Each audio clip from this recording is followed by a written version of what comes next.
was a troubled mother struggling to get by. Here's a woman who had a child when she was a child herself. He was a smooth operator harboring a secret criminal past. He was personable and charismatic, but just had a penchant in his earlier days for committing crime. When the seasoned con artist and the single mom hooked up, it was a recipe for mayhem.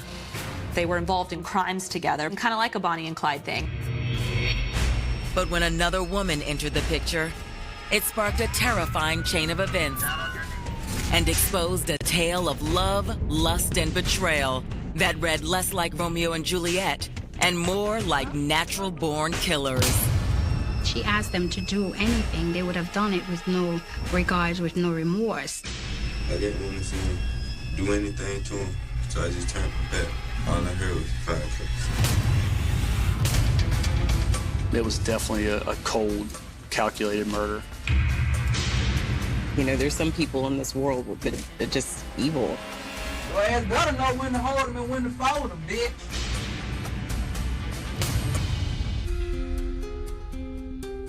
October 26, 2010.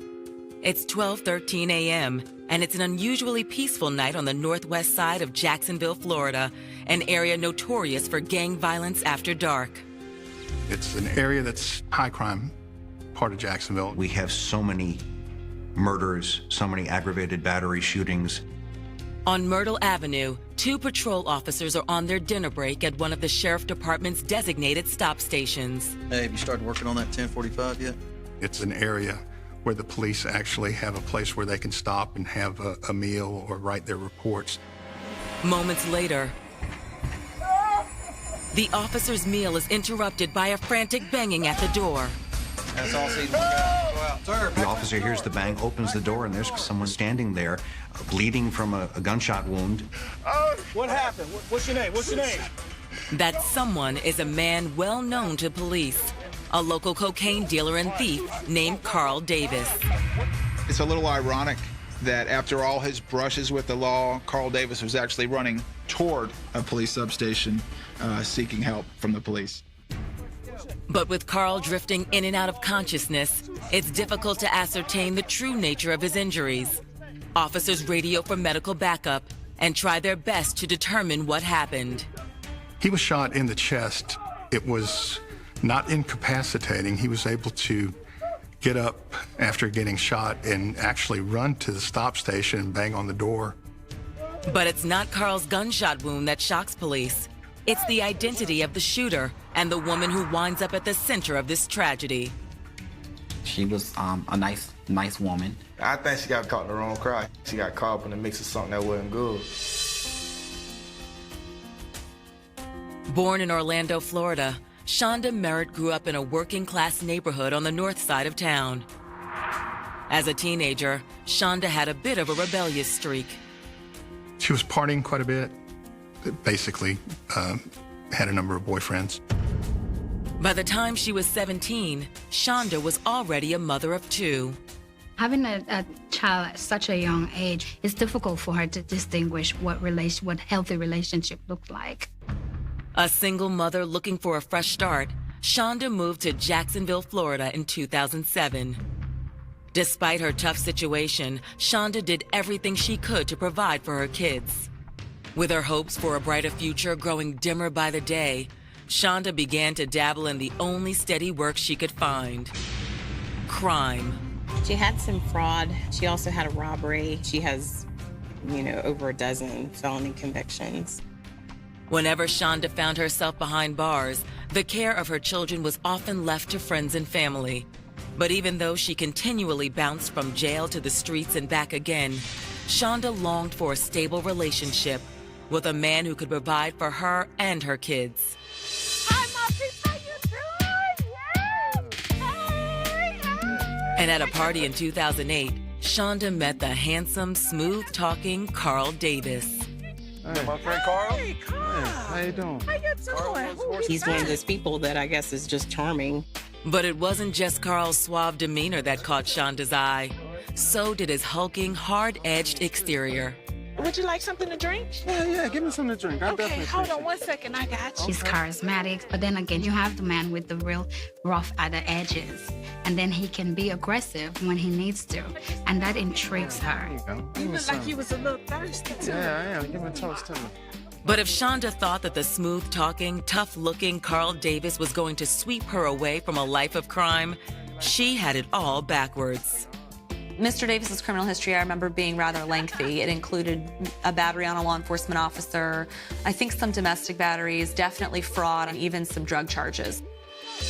But by the time Shonda realized her Mr. Right was all wrong for her, it was too late. Excuse me, ma'am. Do you know where the MARTA station is around here? And after a few weeks as a couple, the duo began committing crimes together. Go down 2 blocks. Right. And you'll see the station. I think I got it. Thanks. I appreciate that. The level of the crimes that they committed together and the intricacy of it, I do believe was Bonnie and Clyde-ish. Jackpot. And like Bonnie and Clyde, every crime Carl and Shonda committed seemed to strengthen their attraction to each other. How we doing, baby? That's what I'm talking about. They just became very close with one another during that relationship. But in late 2008, the starry-eyed couple's crime spree came to a screeching halt when Carl was arrested for theft at a local Walmart. He hasn't been in and out of prison numerous times, so I guess ultimately it doesn't surprise most people. Carl was sentenced to 18 months behind bars, but any further offenses would result in serious prison time, a fact which seemingly motivated Carl to change his criminal ways. Anyone that has been as a 2-time felon is like, I messed up, my life, I need to change. You can't really fall. I've been waiting on you. Oh, I missed you so much. In August of 2010, Carl was released from prison. There waiting for him was Shonda. How you been, baby? She was truly in love with Carl. When he got out of prison, they began dating again. At first, Carl still had every intention of keeping his nose clean. But was Shonda willing to go along with his new law-abiding lifestyle? And how long could these two ex-con lovers resist the lure of the mean streets of Northwest Jacksonville? It's a question that would spark a chilling answer and lead investigators on a high-speed chase to apprehend the criminal who pumped a shot into Carl Davis at point-blank range.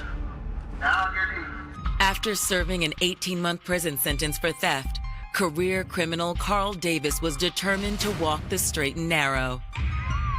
He also hoped the love of his life, fellow ex-con Shonda Merritt, would follow him down that path of righteousness.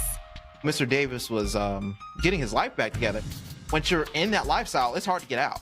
What's going on, baby? But soon after moving back in with her, Carl realized Shonda had other ideas. She was basically a criminal, just couldn't get her life together, had a boyfriend. He got out of prison, wanted to change his life, and her life was still the same. With Shonda still living a life of crime, Carl made a difficult decision. Carl was concerned about him going back to prison. Because of them being together, he decided he wanted to start seeing other people. Shonda didn't take the breakup well, especially once she discovered Carl had begun seeing another woman just a few weeks after they separated. You want to come out? Yeah, we can do that. Okay. Shonda continuously wanted to have contact with him, so Carl considered it to be a little bit of stalking. She was very angry about the breakup. You know, hell hath no fury like a woman scorned. The breakup was so traumatic for Shonda that shortly after learning of Carl's new girlfriend, she began experiencing chest pains and was ultimately diagnosed with a heart condition. She was in and out of the hospital with heart issues. I was told that she would probably die within 5 years from the heart issues she has. Don't mess up my card game. I don't play about my card game. After hearing the news of her fatal heart condition, Shonda did an about-face of her own. Taking a page from Carl's new playbook, Shonda started walking the straight and narrow. She began spending more time with her children, 17-year-old Marquavius and 18-year-old Deidre, as well as Deidre's boyfriend, 17-year-old Raymond Austin. No cheating is wrong. Raymond was a Christian. No, he loved going to church. He was a person everybody loved to be around. He, at some point, meets her daughter and starts dating her and then becomes close to a degree with Ms. Merritt. Raymond's charisma and his Christian faith seemed to have a positive impact on Shonda. And by the fall of 2010, it seemed both Shonda and her ex, Carl Davis, had made a clean break from their criminal past. Which makes the events of October 26th even more disturbing. It starts when bloody and badly injured Carl Davis knocks on the door of a police stop station in northwest Jacksonville. 183, 183. I got one male here shot. Officers immediately call for an ambulance.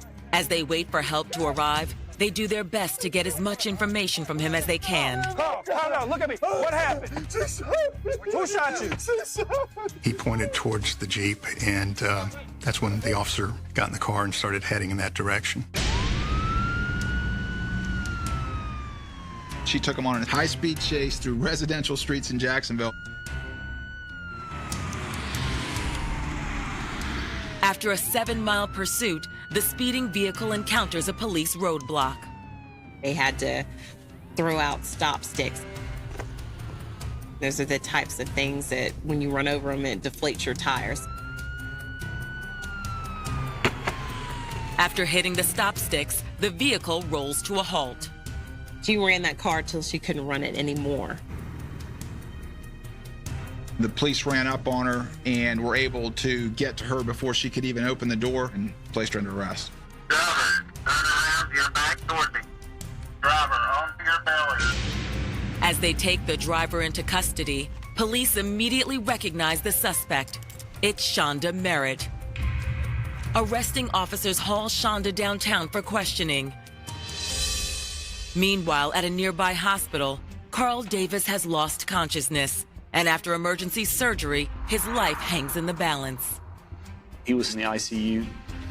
He still had a ton of tubes running out of him. He was still in pretty bad shape. But even if Carl is unable to talk, his initial statement at the stop station made it pretty clear who had pulled the trigger.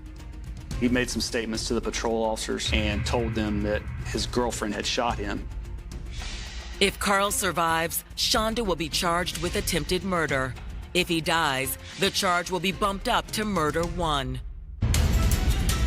But just when it seems police in Jacksonville have an open and shut case, Carl Davis comes to and makes a shocking revelation that casts a dark cloud of mystery over the entire investigation. Like everybody else, when I saw it on the news, I was completely floored. They realized that the shooter was still out there. Like Bonnie and Clyde, notorious Jacksonville couple Shonda Merritt and Carl Davis had a relationship that was built upon a life of crime. But when Carl straightened up and left her high and dry, Shonda felt betrayed. Down your knees. Having been subdued by police following a high-speed chase, Shonda now sits handcuffed inside an interrogation room at police headquarters. She's been arrested for the attempted murder of her former lover. And with Carl fighting for his life in intensive care, Shonda may ultimately face a charge of murder in the first degree. Carl Davis said that she was the person that shot him. She was actually fleeing from the police when she was taken into custody. But if detectives are hoping for a quick and painless confession from Shonda, they're sorely mistaken. I ain't shoot that bitch. Is Carl still telling people that I shot him? She yelled at me and my partner numerous times. In fact, she would kick one of us out of the room and only want to talk to one. And then she would switch and want to talk to the other. You get your goddamn pickle stick ass out of here. Regardless of which detective she's speaking with, Shonda vehemently denies she had shot her ex-boyfriend. With the interview going nowhere, detectives reach out to Carl's friends and family, hoping to better understand Shonda's motive. Everyone they speak to tells them virtually the same story. That Shonda had never reformed her criminal ways, nor had she stopped carrying a torch for her ex. Miss Merritt really looked at Mr. Davis like they were a couple, like they were still in a relationship. She felt very, very scorned. Armed with a crystal clear motive, detectives turned their attention to the SUV Shonda was driving at the time she was apprehended. The hope is to find evidence linking Shonda to the shooting. As CSIs begin processing the vehicle, the investigation takes an unexpected turn. The Jacksonville Sheriff's Office starts putting together the pieces. They realize that this is a rental car. The rental car isn't registered in Shonda's name.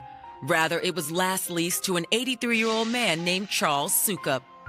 He was retired. He was a family man.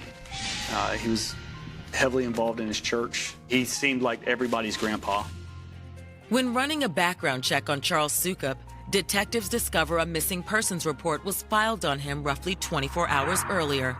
Around the same time, Mr. Sukup arrived at the Jacksonville airport to catch a flight to Cleveland to see his family. When the flight was canceled, Mr. Sukup apparently rented a car. He was independent enough that he wanted to drive himself home when he wasn't able to get on that plane. One of the first things the sheriff's office did when they found out that Mr. Sukup was missing from the airport was start to pull footage. And sure enough, they found footage of him walking through the airport and walking up to the rental car counter. Unfortunately, that same surveillance footage did not extend to the rental car area. They could show him at the airport. They showed him renting the car, but they didn't have any video of him leaving the airport. Investigators are baffled. How did Shonda Merritt wind up with Mr. Sukup's vehicle? She shot me. She shot me. And how does this tie into the incident with Shonda's ex-boyfriend? Why did she shoot you? That's when they decided that they had a little bit more than just the shooting of Carl Davis that they had to be concerned with. Back at the police station, detectives pepper Shonda with questions. Despite being apprehended in Mr. Sukup's rental vehicle, Shonda denies having anything to do with his disappearance. How we carjack this You gotta use a weapon and get somebody and carjack a bitch. Who we carjack? She denied doing anything criminal. She denied knowing the victim or being involved at all. Shonda's denial soon morphs into a verbal assault on investigators. You stank-ass, pick-ass, pig feet. That was the first time I'd ever heard that phrase. I guess it was a play on calling police officers pigs. Your ass better know when to hold them and when to fold them, bitch. At that point, Shonda's anger explodes into a full-blown rage. She just went crazy. I mean, they had to leave the room. I mean, just out of her mind. She's one of the most evil people I've ever interviewed in my life. Perhaps, but with Shonda denying any involvement, Charles Sukup nowhere to be found, and Carl Davis still clinging for his life and unable to speak, investigators can't proceed with additional charges. There wasn't much physical evidence at this point. Detectives didn't know a whole lot about what was going on. Concrete evidence wasn't present at that point. Desperate for answers, authorities reach out to the media. During this investigation, we were releasing information to the media that we were looking for Mr. Sukup. At first, the media blitz yields little new evidence, but soon... This is Detective Zeller. Someone will step forward with a trio of clues. Clues that prove the shooting of Carl Davis and the disappearance of Charles Sukup are connected in a way more disturbing than investigators ever imagined. We got a call, an anonymous tip. I'm not sure. We knew that it was going to be as serious as it was. October 27th, 2010. What started as a romance between two ex-cons struggling to go straight has morphed into a criminal investigation unlike any the police in Jacksonville, Florida have ever seen. It started when known felon Carl Davis claimed to have been shot by his former girlfriend and fellow ex-con, Shonda Merritt. But after arresting Shonda, investigators have learned the car she fled the scene in was a rental registered to 83-year-old Charles Sukup, who had been missing for more than 24 hours. In a combative interview with police, Shonda has denied shooting Carl and claims to know nothing about Charles Sukup's whereabouts. How we carjack this You gotta use a weapon and get somebody and carjack a bitch. Who we carjack? With Shonda steadfastly denying involvement in either the Sukup disappearance or the shooting of her ex-boyfriend, police turn their attention to Mr. Sukup's rental car, hoping to unearth some clues. While we were searching that vehicle, we found 2 .32 caliber shell casings in the car also, and 2 spent shell casings. The shells proved to be a match for the bullet that ER surgeons removed from Carl Davis's chest. But beyond the bullets, detectives don't have much to go on. Their only hope is that someone who watched one of their many televised press briefings will respond with a lead. This is Detective Zeller. Just a few hours later, that hope is realized, but not in the way investigators imagined. I've got a little bit of information on the elderly gentleman at the airport. Someone called in and said, hey, you have some more people that you need to be looking for. The tipster is a man named Carrie Yancey. Carrie tells police that 2 days earlier, just prior to Mr. Sukup's disappearance, a friend asked Carrie if he could give his aunt and her son a ride to the airport. His aunt and his aunt's son came out of the home and got in my vehicle. Two more other guys got in the car, and I took them to the airport. Carrie also states that his friend's aunt asked to be taken not to the airport's departure area, but to the rental car lot. She got out of the vehicle saying that she was going to rent the car so they can go out of town in, but don't leave and make sure she get the car first. Carrie claims he circled the airport before spotting the woman in her rental. Hurry up and get out. Why y'all take so long? But as Carrie's passengers exited his vehicle and stepped into the rental car, he became suspicious. I feel something is wrong because it was an elderly man in the passenger side of the vehicle. Come on, stop being so slow. Police asked Carrie if he can ID his 4 passengers. Carrie doesn't know the names of all the young men, but he can confirm the identity of his friend's aunt. One of them I identified right then. I told him it was Miss Merritt. Carrie Yancey told the sheriff's office that he had driven Shonda Merritt to the airport. Carrie also tells police there's someone who was not in the vehicle, but who can identify his other passengers. A young man named Montrell Davis. Montrell is the nephew of Shonda Merritt, and he reached out to his friend Yancey and asked for him to take his aunt to the airport. Police reach out to Montrell Davis, who identifies 2 of the 3 male passengers in Mr. Sukup's rental car. Shonda Merritt's son, Marquavius Avery, and Marquavius' friend, Corey Harrington. Slowly but surely, the Jacksonville Sheriff's Office starts putting together the pieces. They start picking up people to interview. While they still have an unidentified 4th suspect on the loose, detectives press forward with the 2 males they have in custody. First on the list is Corey Harrington. Corey is initially uncooperative, but eventually he starts talking after a little prodding from a loved one. I love you, Corey, but you talk to him. It just hurts me that you get tired of when people like that to get you to this point. His grandmother said, you know, you've got to come clean. And so he eventually is extremely cooperative. Corey tells police that once Shonda was dropped off at the airport, she stalked Charles Sukup as he made his way to his rental car. Excuse me, sir. Yes. I work for the rental car company, and I just want to take you up there so you don't get lost. Then smooth talked her way into the driver's seat. This is what we do as procedure. Once behind the wheel of Mr. Sukup's vehicle, Shonda picked up Corey and the 2 other young men. Marquavius and Corey and another gentleman got out of Mr. Yancey's vehicle and got into the victim's vehicle. Although Corey cannot identify the 4th passenger, he was aware of the intentions of the group. You said that they was following on their plan. What was the plan? The plan was to hurt the man. What is this? Corey claims at that point Shonda exited the rental lot and drove to a secluded area a few miles away. Man, I gotta do everything. Corey couldn't bear to watch what happened next. Listen, you need to handle your business. I didn't want to see him do anything to him, so I just turned my back. All I heard was firecrackers. Corey says the popping sound he heard was in fact gunfire.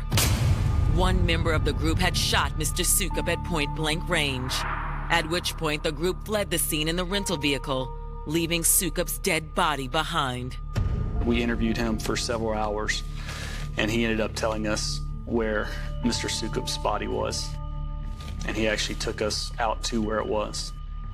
Corey's cooperation buys him little leniency. Police place him under arrest and charge him with murder. He knew he was caught at that point, and he believed he'd be going to jail for the rest of his life. As Corey Harrington is carted off to county jail, investigators survey the area where Charles Sukup's body was discovered. They soon stumble upon a set of tire tracks. A casting is made, and the tread is a match to that of the tires of Mr. Sukup's rental car. Between the eyewitness accounts and the physical evidence, investigators are confident they can not only link Charles Sukup's murder to the shooting of Carl Davis, they can finger Shonda Merritt as the mastermind behind both crimes.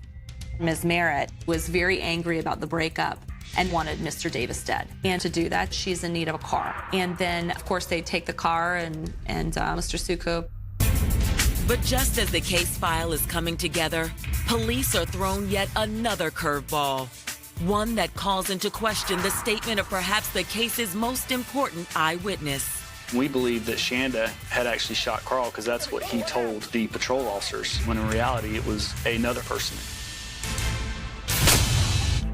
After a week of searching, investigators in Jacksonville, Florida have unraveled the mystery behind the murder of Charles Sukup and the attempted murder of Carl Davis. In addition to Carl's love-scorned ex-girlfriend, Shonda Merritt, they've arrested 2 other suspects, Shonda's son, Marquavius Avery, and Marquavius' friend, Corey Harrington. To coordinate the murder of an individual with your son in the car, that definitely blew my mind. Police believe Shonda and her accomplices murdered Charles Sukup so that Shonda could use the vehicle to hunt down and shoot her ex, Carl Davis. Carl decided that he was going to move on with another lady that set Shonda Merritt off. Unfortunately, for the past week, Carl Davis's critical condition has rendered him incapable of corroborating this theory. But finally, on November 1st, Davis regains consciousness, along with his ability to speak. Carl, we know you're in a lot of pain, but can you please tell us what happened that night? Police waste no time in questioning him, and Carl immediately drops a bombshell on the investigation. We were able to talk to Carl Davis. He told us that it was not Shanda who had shot him. You were shot by a male? Yeah, young black kid. According to Carl, it all started when his phone rang on the night of October 25th. On the line was his old flame, Shonda Merritt. Hello? Shonda was going out of town and wanted Carl to hold some money for her. Yeah, all right. She needed him to pay her rent to make sure that her kids had a place to stay. Yeah, let's do it. Where? Carl agrees to meet her near a local gas station. But no sooner had he arrived that Carl sensed something was amiss. Hey, come over here. What's up? You act like you're afraid of me or something. What's going on? Somebody from the backseat of the car popped up and shot at him. One of those 2 shots knocked Carl Davis to the ground when it hit him in the chest. Carl Davis gets up, starts running for his life. The police were a little confused because Carl Davis's first words to them was that Shonda Merritt shot me. She shot. What's your name? What's your name? What Carl Davis meant was that Shonda Merritt set this up. Can you describe what he looked like? He had like a twist in his hair, Carl Davis describes the shooter as a young black male with hair twists. If that's the case, not only is Shonda Merritt not the shooter, neither is her son Marquavius Avery or his friend Corey Harrington. The shooter had to be the unidentified third male passenger that Carrie Yancey picked up with Shonda. The only friend or known associate of Shonda's that does have hair twists is her daughter's boyfriend, Raymond Austin, a possibility that seems at odds with what investigators know about this sweet, mild-mannered young man.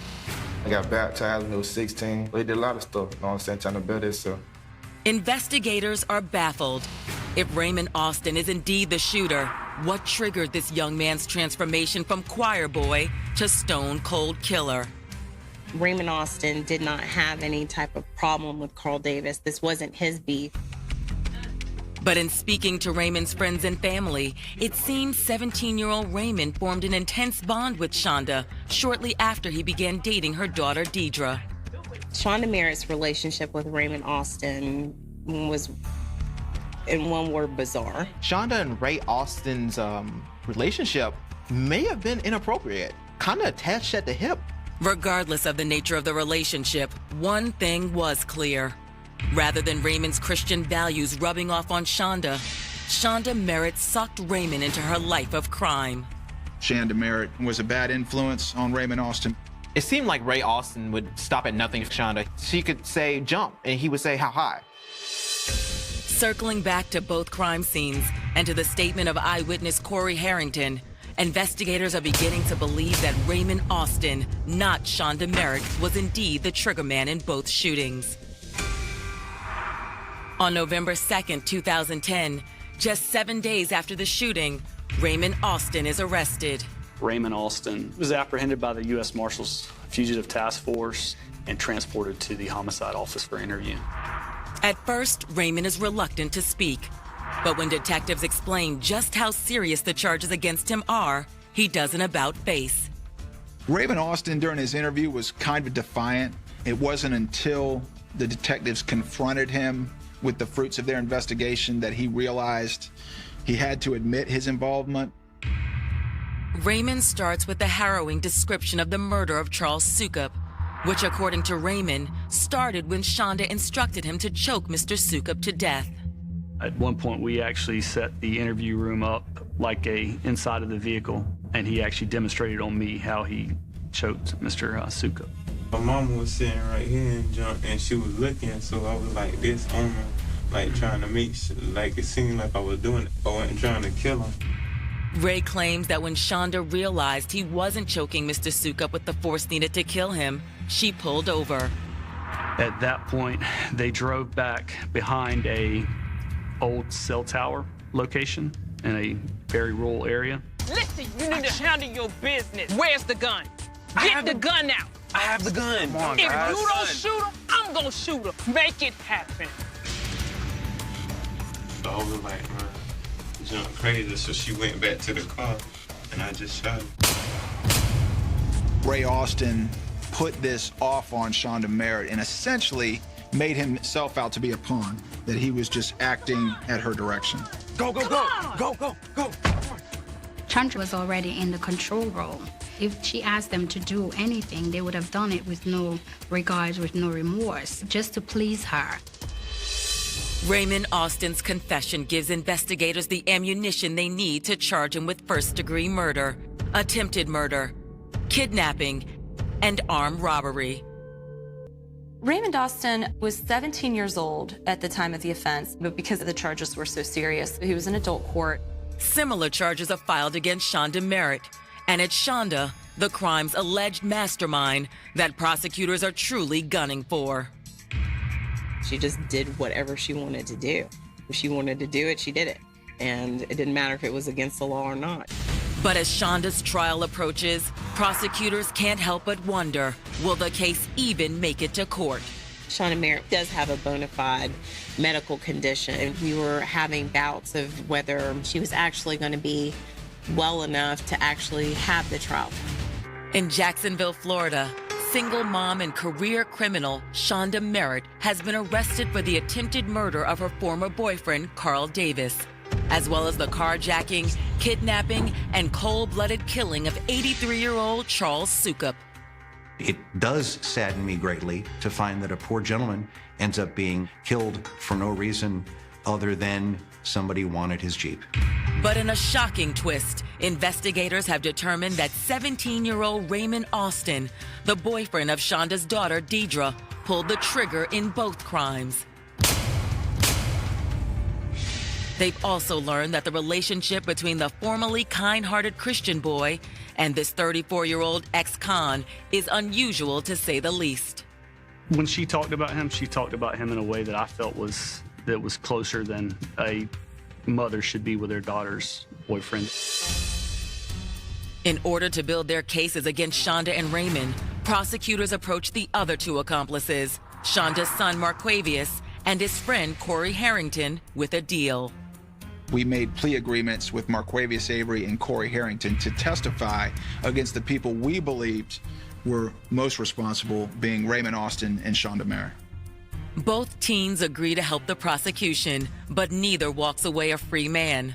Marquavius Avery receives 6 years in jail, and Corey Harrington is sentenced to 7 years. Corey Harrington, even though he was involved in the actual murder of Mr. Sukup, he, out of all of them, was so remorseful. With the plea deals of Corey Harrington and Marquavius Avery in place, prosecutors begin gearing up for Shonda Merritt's attempted murder trial. But no sooner has the judge set a date than the state's hopes for a speedy trial are dashed. Shonda Merritt has a documented history of heart problems, and that kept raising its head throughout the prosecution. Preparing for trial for her was difficult. I would get myself ready, and then she would go to the hospital. So the trial kept getting continued and continued and continued. Finally, on November 21st, 2012, the trial gets underway.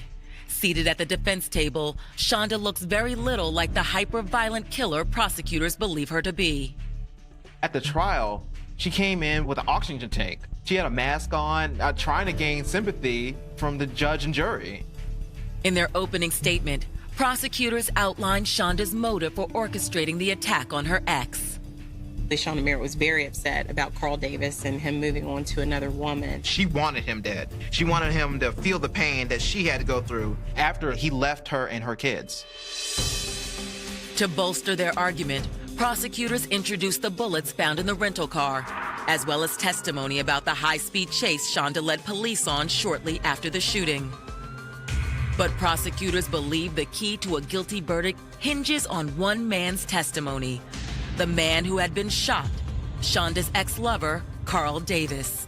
She did not believe that Carl Davis would testify against her. She thought in her heart that Carl would not come into court and testify against her. So I think that was a surprise when he did.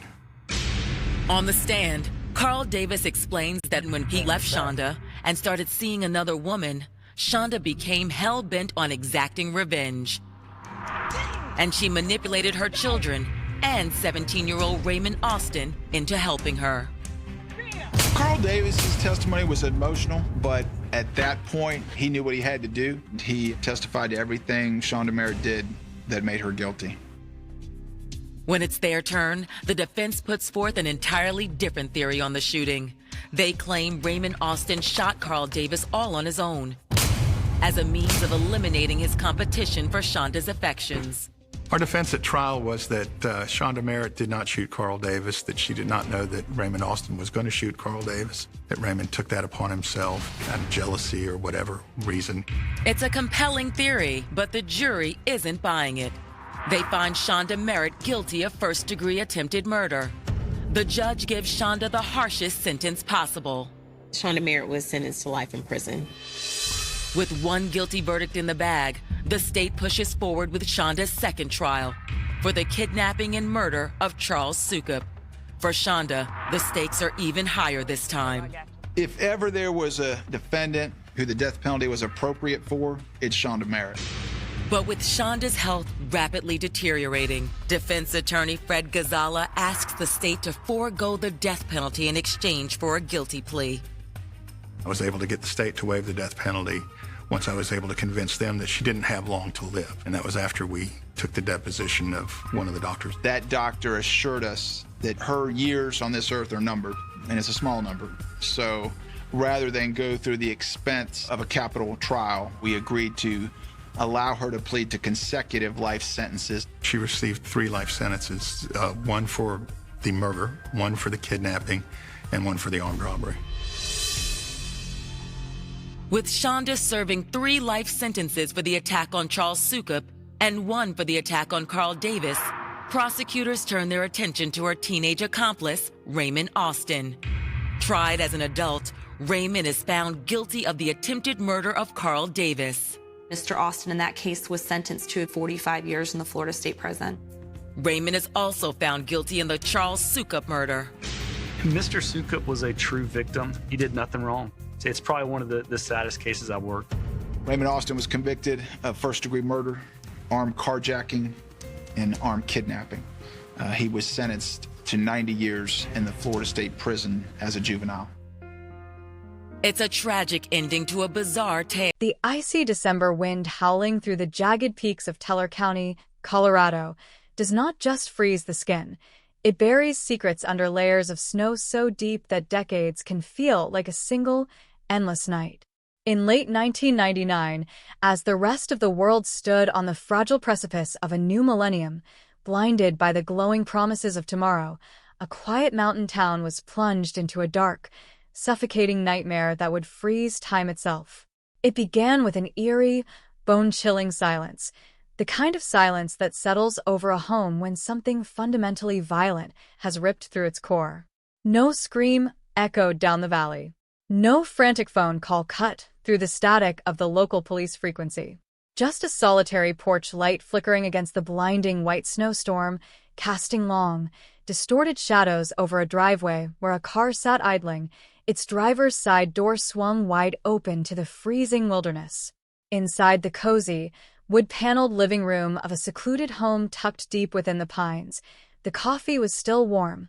A half-read newspaper lay flat on the kitchen table, and a pair of reading glasses rested beside an open notebook. Everything suggested a life suspended in mid-sentence. But the owner of those glasses was gone, vanished without a trace into the mountain mist. When local deputies arrived on that quiet, frost-bitten evening after a concerned neighbor reported the open door, they stepped into a scene that felt unnervingly untouched, yet deeply wrong.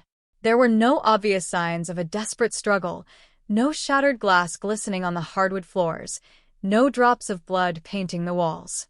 Yet, the air inside was heavy with an indescribable dread, a thick, suffocating aura that told the seasoned investigators this was not a simple missing person case.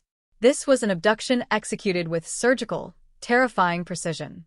A human being had been swallowed whole by the Colorado night, leaving behind only the haunting rhythm of a ticking wall clock and the howling wind outside. As news of the disappearance broke, a tremor of pure panic rippled through the small, tight-knit community. In a town where everyone knew their neighbor's name, where doors were left unlocked and children played unsupervised until sunset, the sudden, unexplained vanishing of a beloved local figure shattered the illusion of safety overnight. Fear spread faster than the winter storm. Locks were installed on doors that had remained open for generations. Terrified residents peered through drew blinds, suspecting the very people they had trusted for years. The local sheriff's department launched an immediate, aggressive search and rescue operation, turning the quiet mountain wilderness into a chaotic hive of flashing red lights, barking bloodhounds, and anxious search parties. Hundreds of volunteers trudged through knee-deep snow, combing every inch of the dense pine forests, frozen ravines, and abandoned mine shafts that pockmarked the rugged terrain. Helicopter searchlights cut through the pitch-black nights, sweeping over the blinding white landscape in a desperate attempt to catch a glimpse of a discarded coat, a boot print, or any sign of life. Yet, nature seemed to actively conspire against justice. As the hours stretched into days, a massive, unyielding blizzard rolled over the mountains, dumping feet of fresh powder over the search grid, effectively erasing whatever delicate footprints, tire tracks, or physical evidence the perpetrator might have left behind. The snow became a cold, relentless shroud, burying the truth deeper with every passing hour. Inside the command center, tension reached a boiling point. Detectives worked around the clock, fueled by stale coffee and sheer desperation, filling giant whiteboard walls with names, timelines, and potential motives. Every phone call to the tip line brought a surge of adrenaline, only to end in crushing disappointment when the lead turned out to be a dead end, a rumor, or the frantic speculation of a terrified resident. Questions multiplied while answers remained frustratingly out of reach. Who could have targeted a person with no known enemies, a quiet soul whose life revolved around family, community, and the serene solitude of the Colorado high country? Was this a random act of opportunistic malice, a predatory monster lurking in the shadows of the mountains? Or was it something far more insidious, a calculated betrayal carried out by someone who wore a friendly smile by day?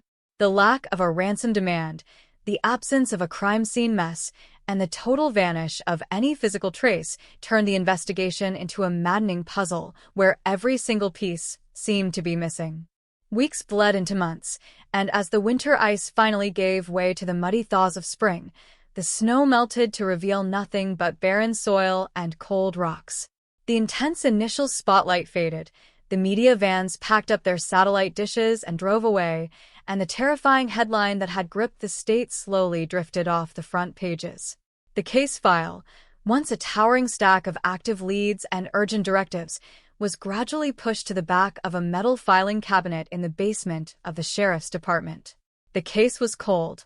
It became a ghostly whisper in the hallways, a painful scar on the town's memory, and a permanent shadow over a family left to navigate an endless, agonizing limbo without closure.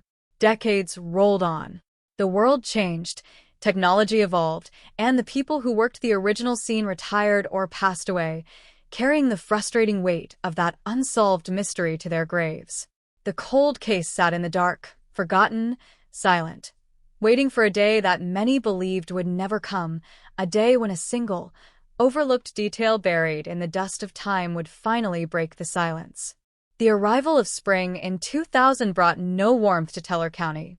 As the snowpack receded, revealing the gray, granite underbelly of the Rocky Mountains, the initial frenzy of the investigation gave way to a cold, clinical despair.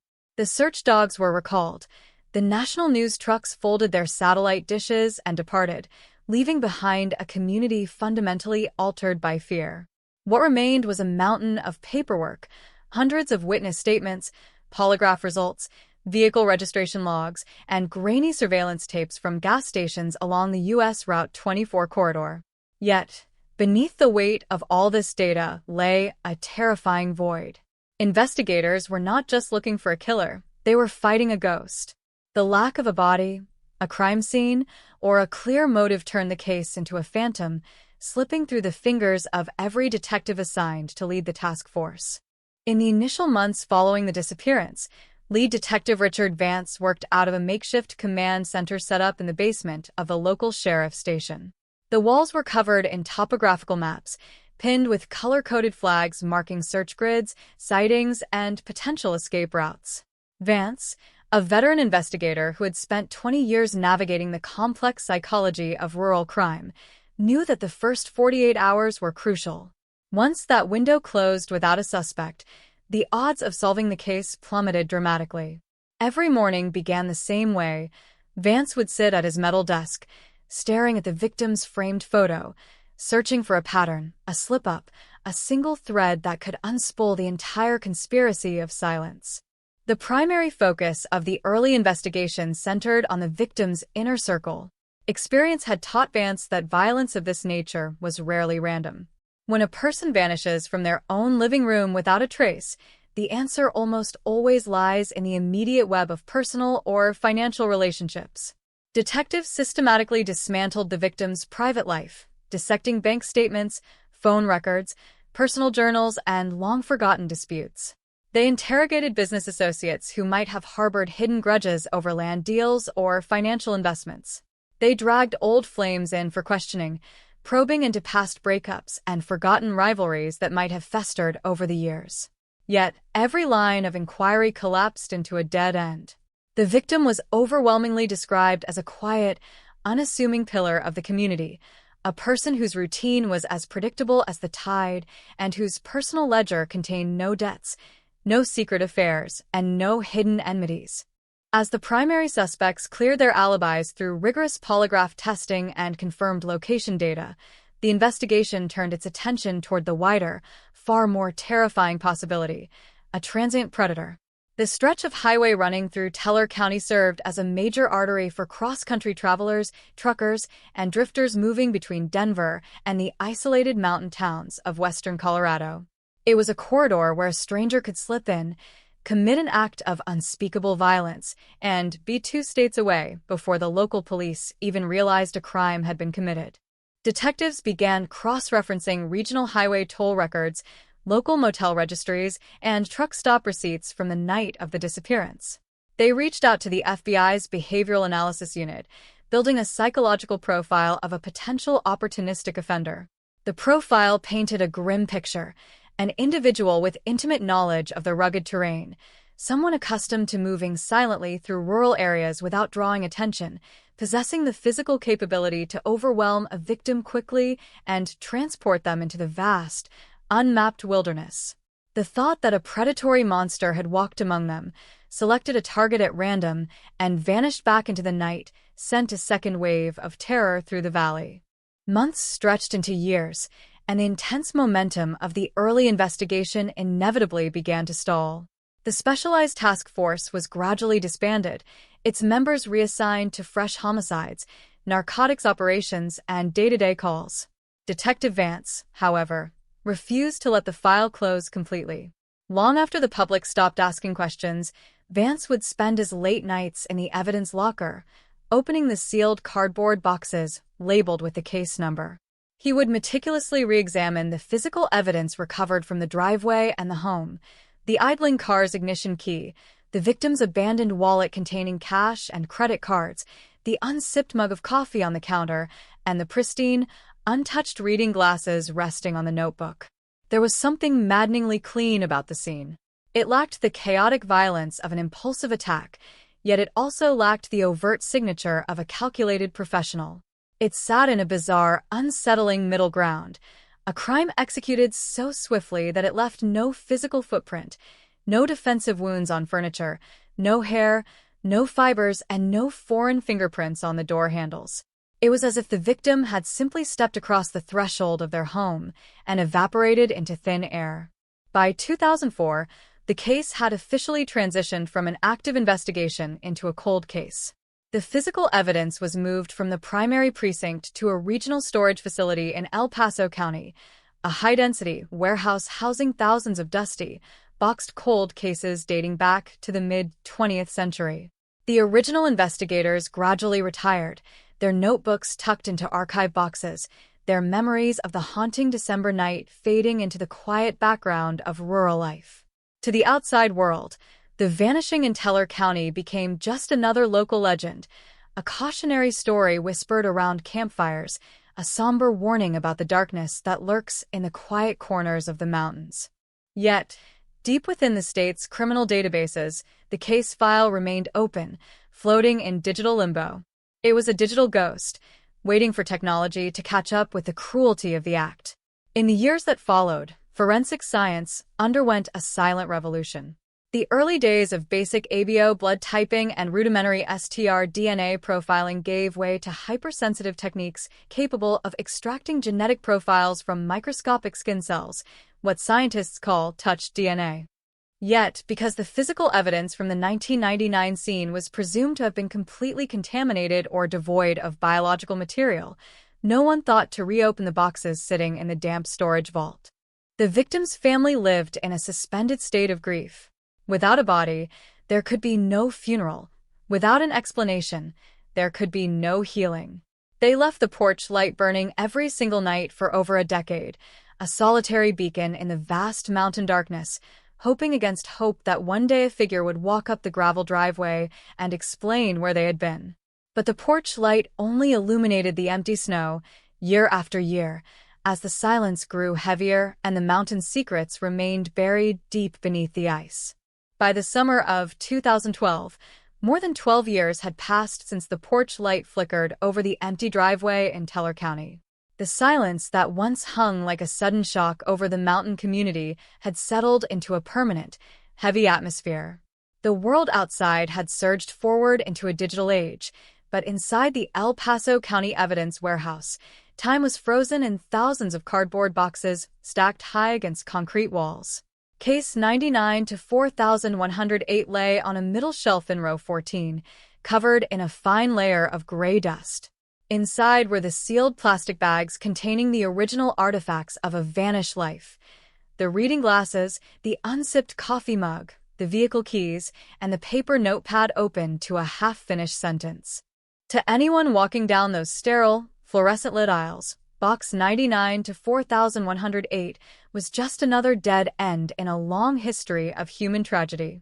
The original lead detective, Richard Vance, had officially retired 3 years earlier, packing away his badge and taking his unanswered questions with him to a quiet ranch outside Pueblo. The task force had long since been dismantled. The initial suspects, the business partners, the distant relatives, the passing drifters, had all moved on, drifted away, or passed into memory. The file was, by every conventional standard, dead. Yet, deep within the state's criminal justice system, a subtle shift was beginning to take shape. The field of forensic science was undergoing a quiet, revolutionary transformation. In 1999, DNA analysis required relatively large, pristine samples of blood, semen, or saliva to construct a usable genetic profile. If a crime scene yielded no visible bodily fluids, the technological tools of the era were practically blind. But as the decade turned, geneticists developed hypersensitive extraction techniques capable of recovering usable human DNA from microscopic sloughed-off skin cells, a breakthrough known to law enforcement as touch DNA. It was a cold November afternoon when a young, tenacious cold case detective named Sarah Miller was assigned to review backlogged missing persons files across the district. Miller had not grown up in Teller County.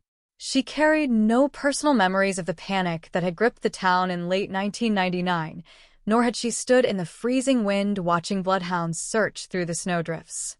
This distance gave her something the original investigators had lacked: absolute detachment.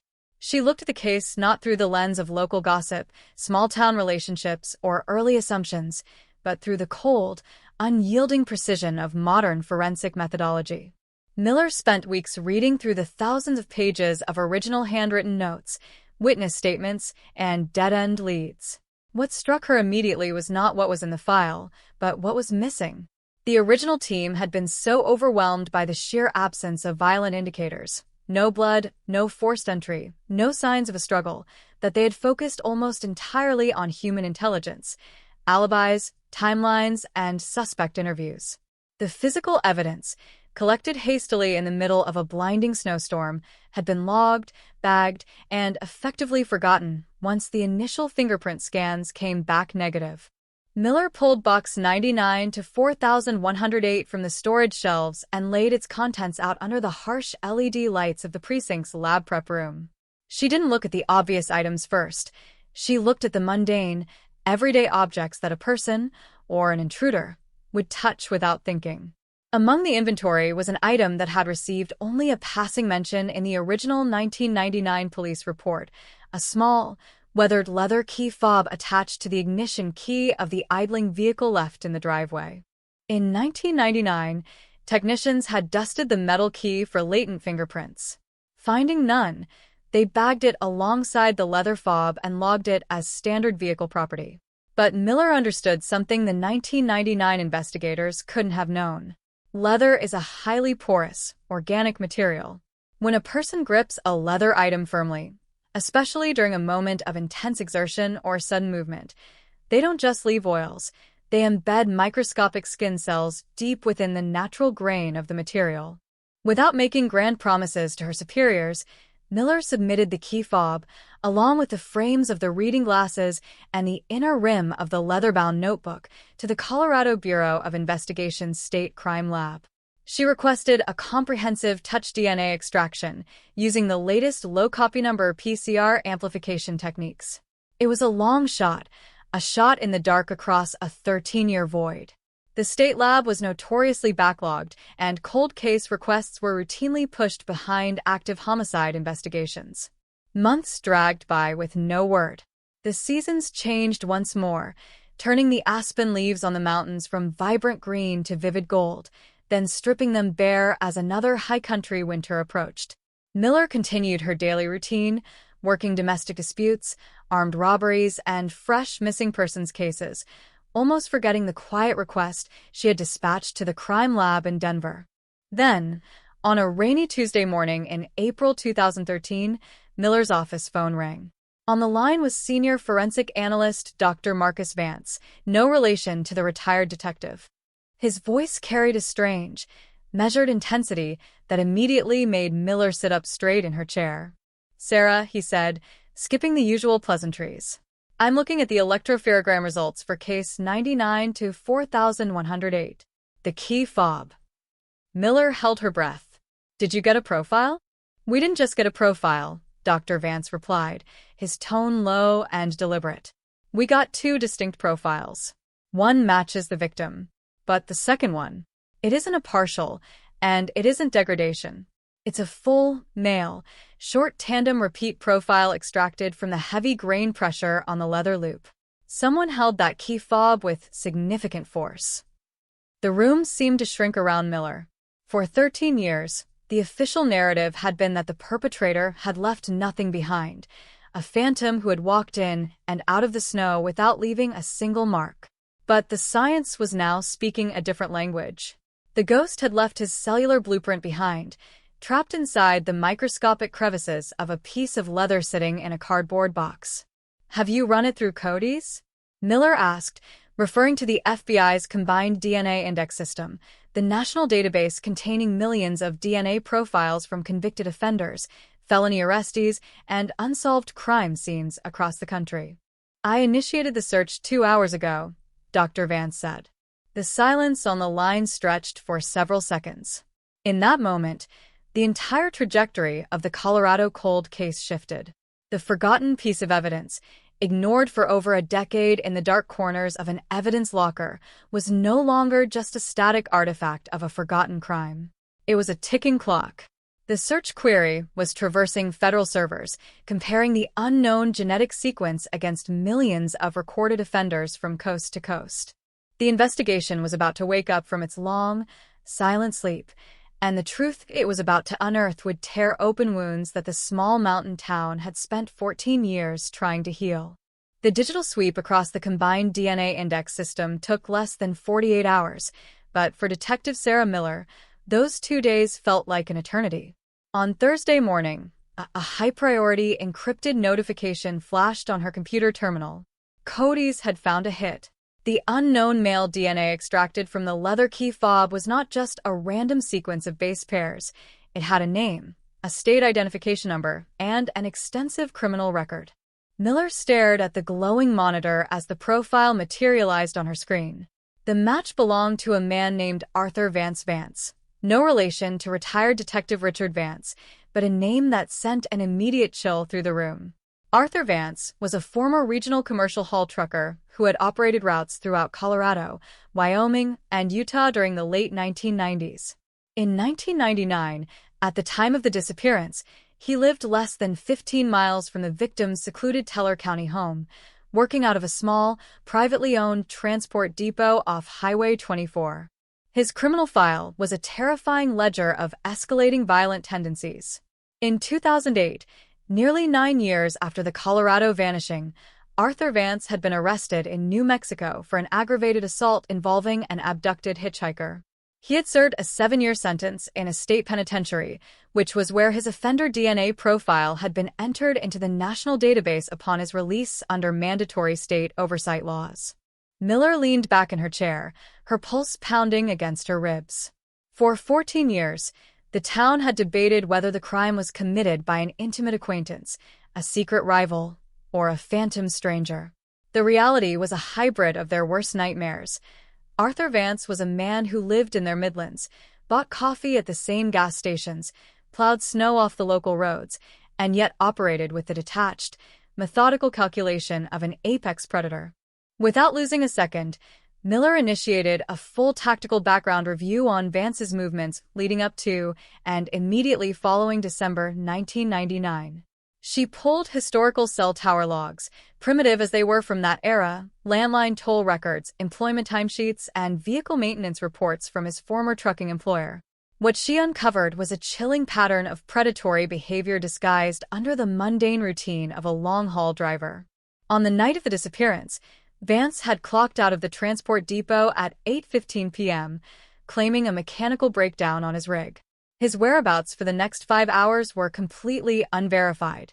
The timing aligned perfectly with the narrow window between when the victim was last seen making a phone call from their kitchen and the moment the open-doored vehicle was discovered idling in the snowbound driveway. Armed with the DNA match and the re-established timeline, Miller didn't immediately move for an arrest.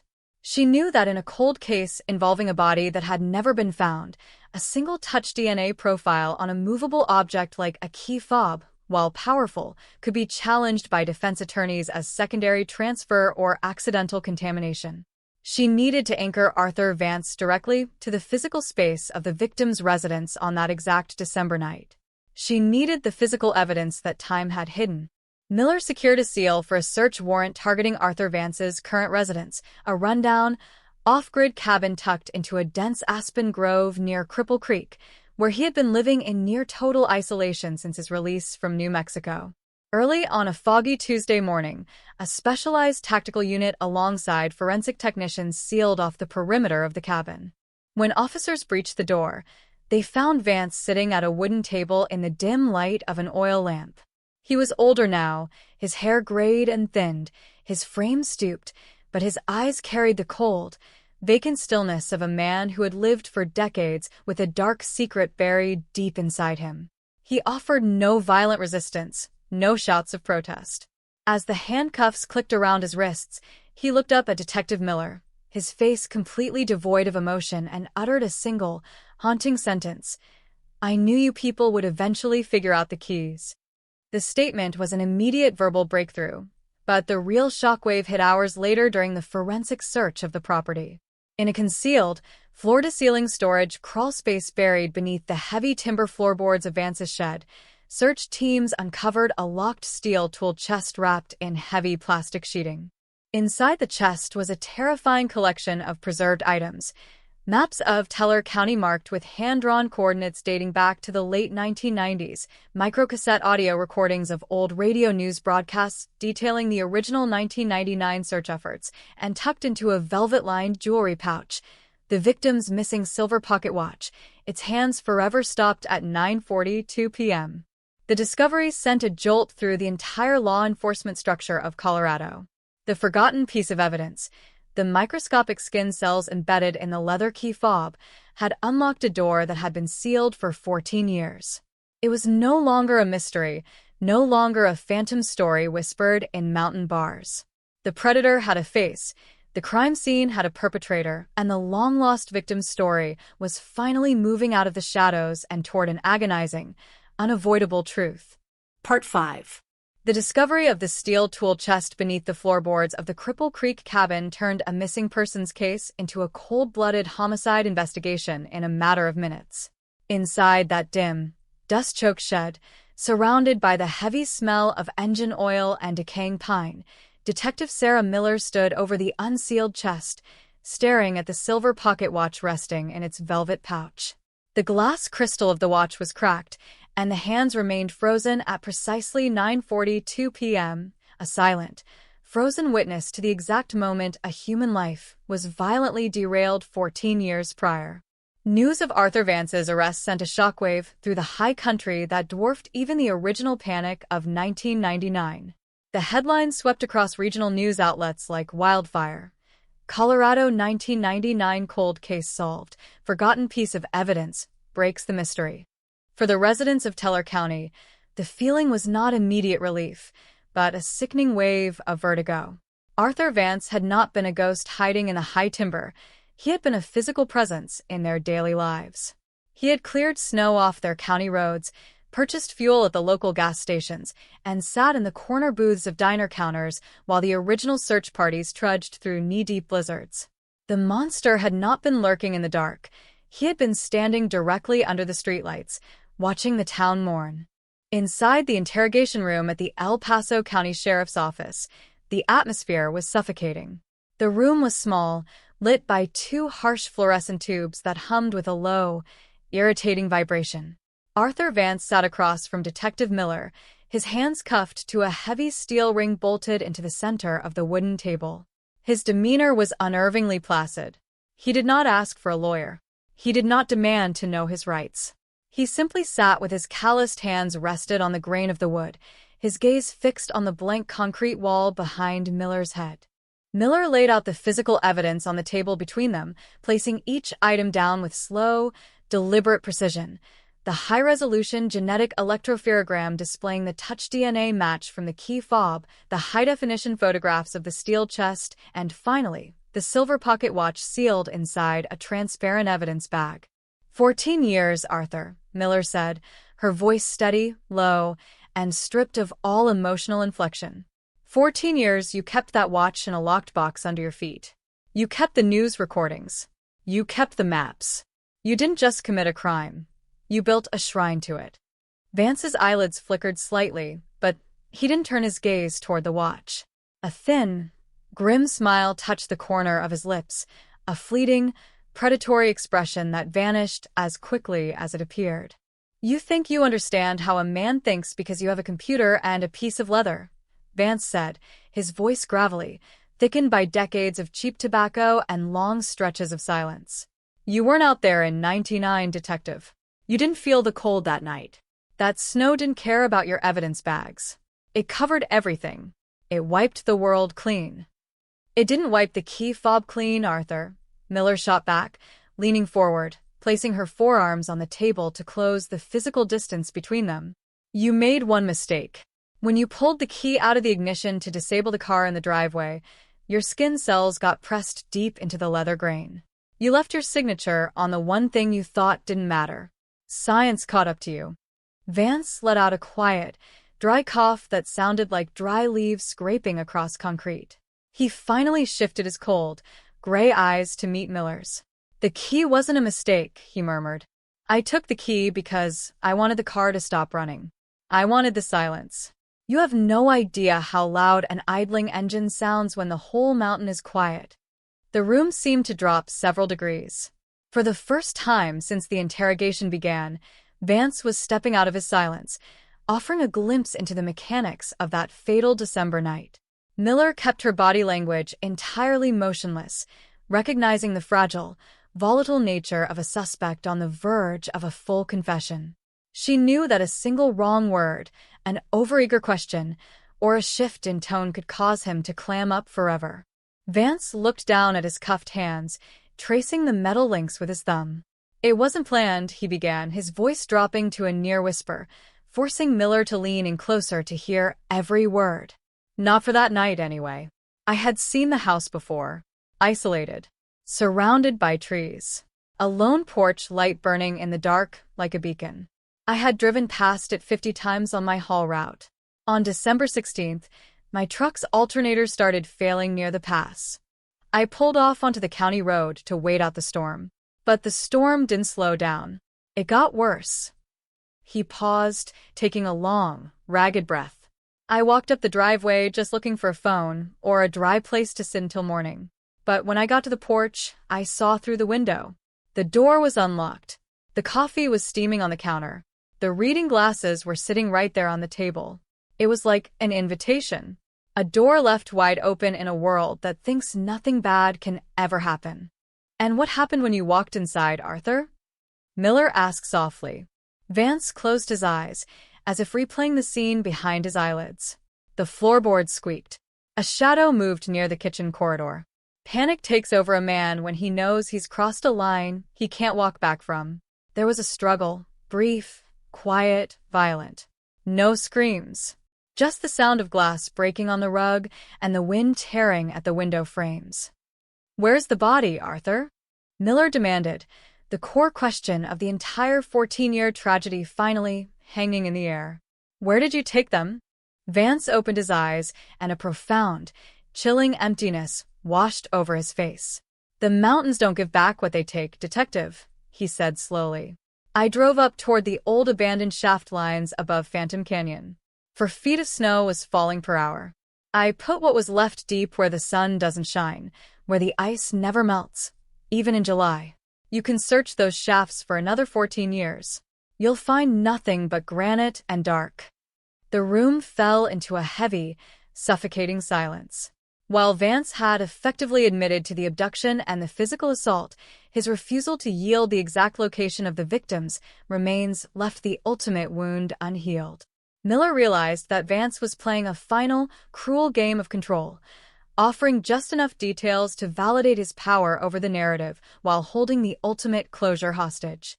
Outside the interrogation room, the media pressure was reaching a fever pitch. Satellite trucks lined the perimeter of the El Paso County Courthouse, their bright lights cutting through the damp spring fog.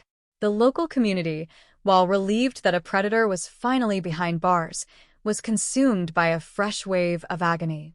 Without the recovery of the physical remains, the family remained locked in a painful, agonizing half-light. Miller stepped out of the interrogation room and walked down the long corridor toward the cold case unit's office. She stood before the whiteboard where case 99 to 4108 had been outlined in black marker for over a decade. She crossed out the word unknown suspect and wrote Arthur Vance in bold, heavy letters. The mystery of who had committed the crime had been broken by a microscopic piece of forgotten evidence buried in an evidence locker. But as Miller looked at the map of Phantom Canyon pinned to the wall, a vast, labyrinthine expanse of vertical cliffs, collapsed mine shafts, and impassable terrain, she knew that the story was not over. The legal battle was about to begin, and the ultimate test would be bringing the missing back home from the frozen depths of the Colorado wilderness. The news of Arthur Vance's partial confession hit the media like an avalanche. Across the state of Colorado, news outlets ran continuous special reports, dissecting every available detail of the 14-year-old mystery. Yet, inside the district attorney's office, there was no celebration. The prosecutors knew the grim reality of criminal justice. A partial confession from a convicted felon, stripped of exact details regarding the location of human remains, was a notoriously fragile foundation for an unyielding murder conviction. Defense attorneys were already mobilizing, preparing to launch a ferocious assault on the validity of the touch DNA evidence, claiming cross-contamination in the evidence warehouse, proper chain of custody lapses over a decade and a half, and coercion during the intense interrogation process. Detective Sarah Miller understood that to build an airtight case that would withstand the scrutiny of a high-stakes trial, she had to go back into the freezing darkness of Phantom Canyon. She couldn't rely solely on Vance's cryptic words or the microscopic skin cells found on the leather key fob.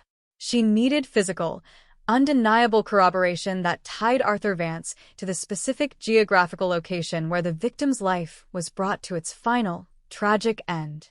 In May 2013, a specialized recovery task force was assembled, consisting of veteran search and rescue personnel, forensic anthropologists, geophysicists equipped with ground-penetrating radar, and high-altitude cadaver dog teams trained to detect scent signatures deep beneath rock and earth. The operation targeted the abandoned mining district above Phantom Canyon, a desolate, vertical landscape dotted with dozens of forgotten silver and gold shafts dating back to the late 19th century. The search conditions were brutally punishing. Phantom Canyon was a maze of jagged granite cliffs, treacherous scree slopes, and collapsed wooden superstructures hidden beneath dense thickets of scrub oak and mountain mahogany. Many of the mine shafts dropped hundreds of feet vertically into subterranean darkness, partially flooded with freezing runoff from the spring snowmelt. To navigate these abysses, specialized technical rescue teams had to be rappelled down into the vertical shafts, lowering heavy lighting rigs and sensitive equipment into caverns that hadn't seen daylight in over a century. Day after day, the teams worked under the scorching high-altitude sun, battling loose rock slides, biting mountain insects, and the constant threat of shaft collapse. Ground-penetrating radar units were dragged across uneven, rocky ground, scanning for anomalies beneath the earth. The cadaver dogs, working in short shifts to avoid exhaustion in the thin mountain air, sniffed intently around the gaping mouths of forgotten adits and timbered portals. For the first 10 days, the search yielded nothing but frustration. The team uncovered rusted mining equipment, rotting timber frames, discarded tin cans from the 1890s, and animal bones, but no sign of human remains, no clothing, and no trace of the missing victim.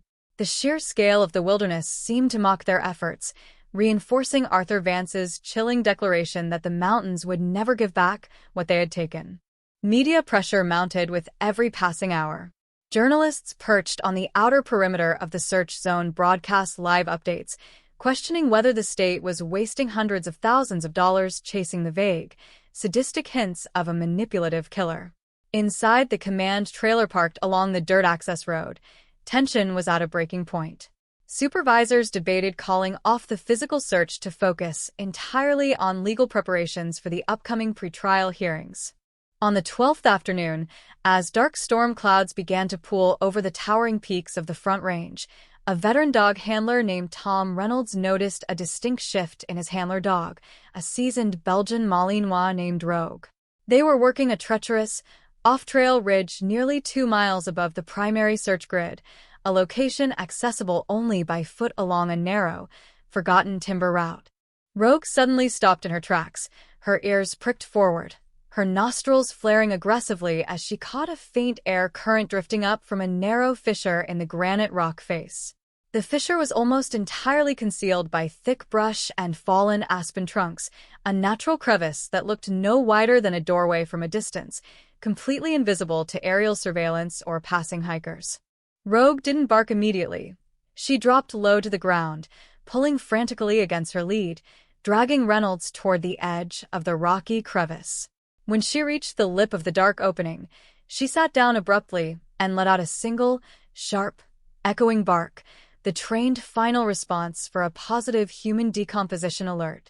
Reynolds dropped to his knees, shining a high-intensity tactical flashlight down into the vertical opening. The beam cut through the damp darkness, illuminating a steep drop that extended down roughly 40 feet before leveling off into a natural rock shelf. At the base of that shelf, half buried under a slide of loose granite dust and decaying pine needles, lay the distinct outline of a heavy canvas winter coat, the exact coat described in the original 1999 missing person bulletin. The search grid froze instantly. Detective Miller was radioed immediately, and within 45 minutes, forensic anthropologists and technical recovery teams arrived on the ridge. The descent was executed with extreme precision. Every movement was recorded on high-definition camera feeds to preserve the integrity of the scene for the courtroom. As the forensic team cleared away the top layer of loose debris on the subterranean rock shelf, the truth finally emerged from the dark.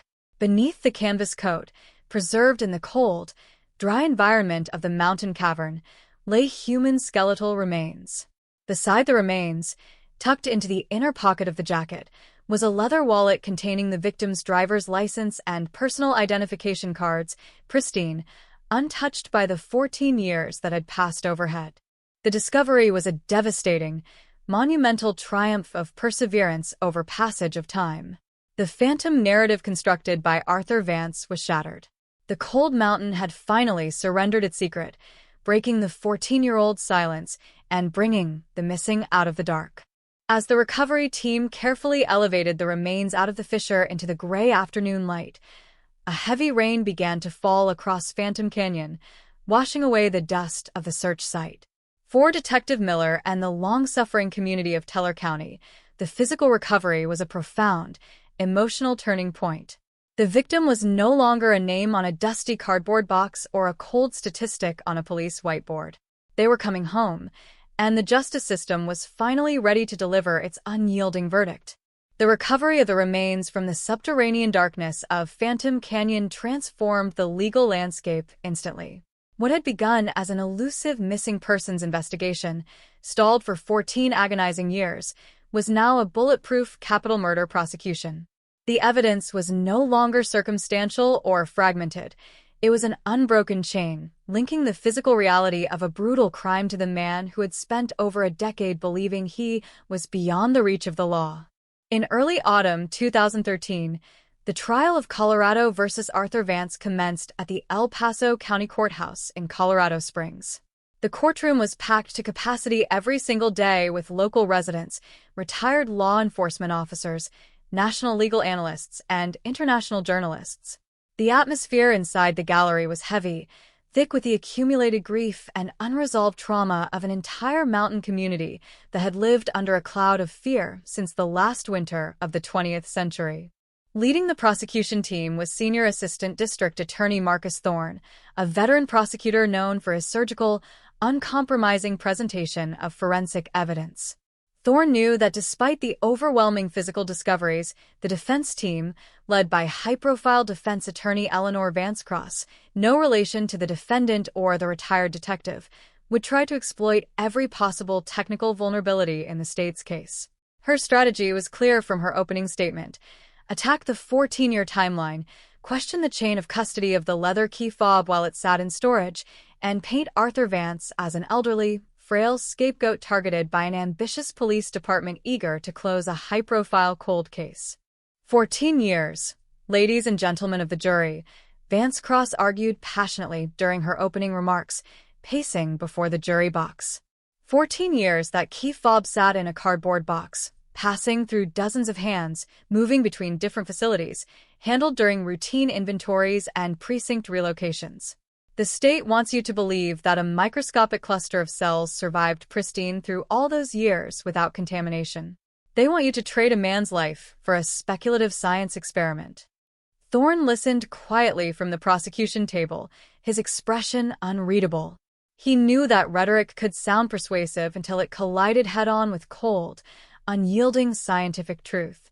When the prosecution began presenting its case, Thorne systematically laid down the foundation layer by layer. He brought in the warehouse archivists who produced meticulous, uninterrupted physical evidence logs, demonstrating that Box 99 to 4108 had remained factory-sealed in a climate-controlled vault from the day it was cataloged in January 2000 until Detective Sarah Miller requested its transfer to the State Crime Lab in late 2012.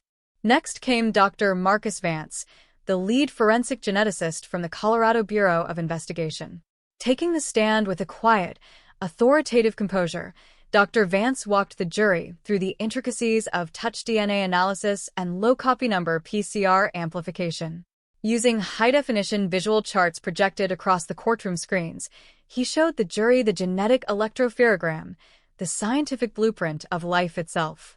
Touch DNA does not simply hover on the surface of an object like a layer of dust, Dr. Vance testified, pointing to a microscopic cross-section diagram of the porous leather loop.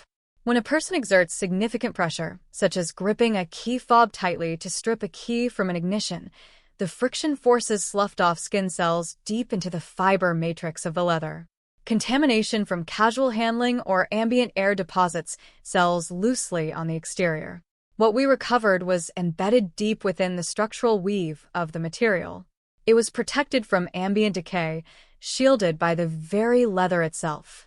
Thorne stepped forward, adjusting his tie. And Dr. Vance, what are the statistical odds that the DNA profile embedded deep within that leather belongs to anyone other than the defendant, Arthur Vance? Dr. Vance looked directly at the 12 members of the jury. The mathematical probability of selecting an unrelated individual at random from the global population who matches this specific 16-locus genetic profile is less than 1 in 8.4 trillion. A collective murmur rippled through the gallery.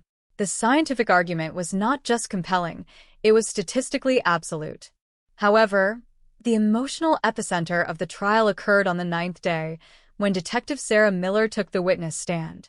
Dressed in her formal dress uniform, Miller recounted the moment she pulled the dusty box from row 14 of the evidence warehouse, the grueling months of reinvestigation, and the chilling confrontation inside the interrogation room.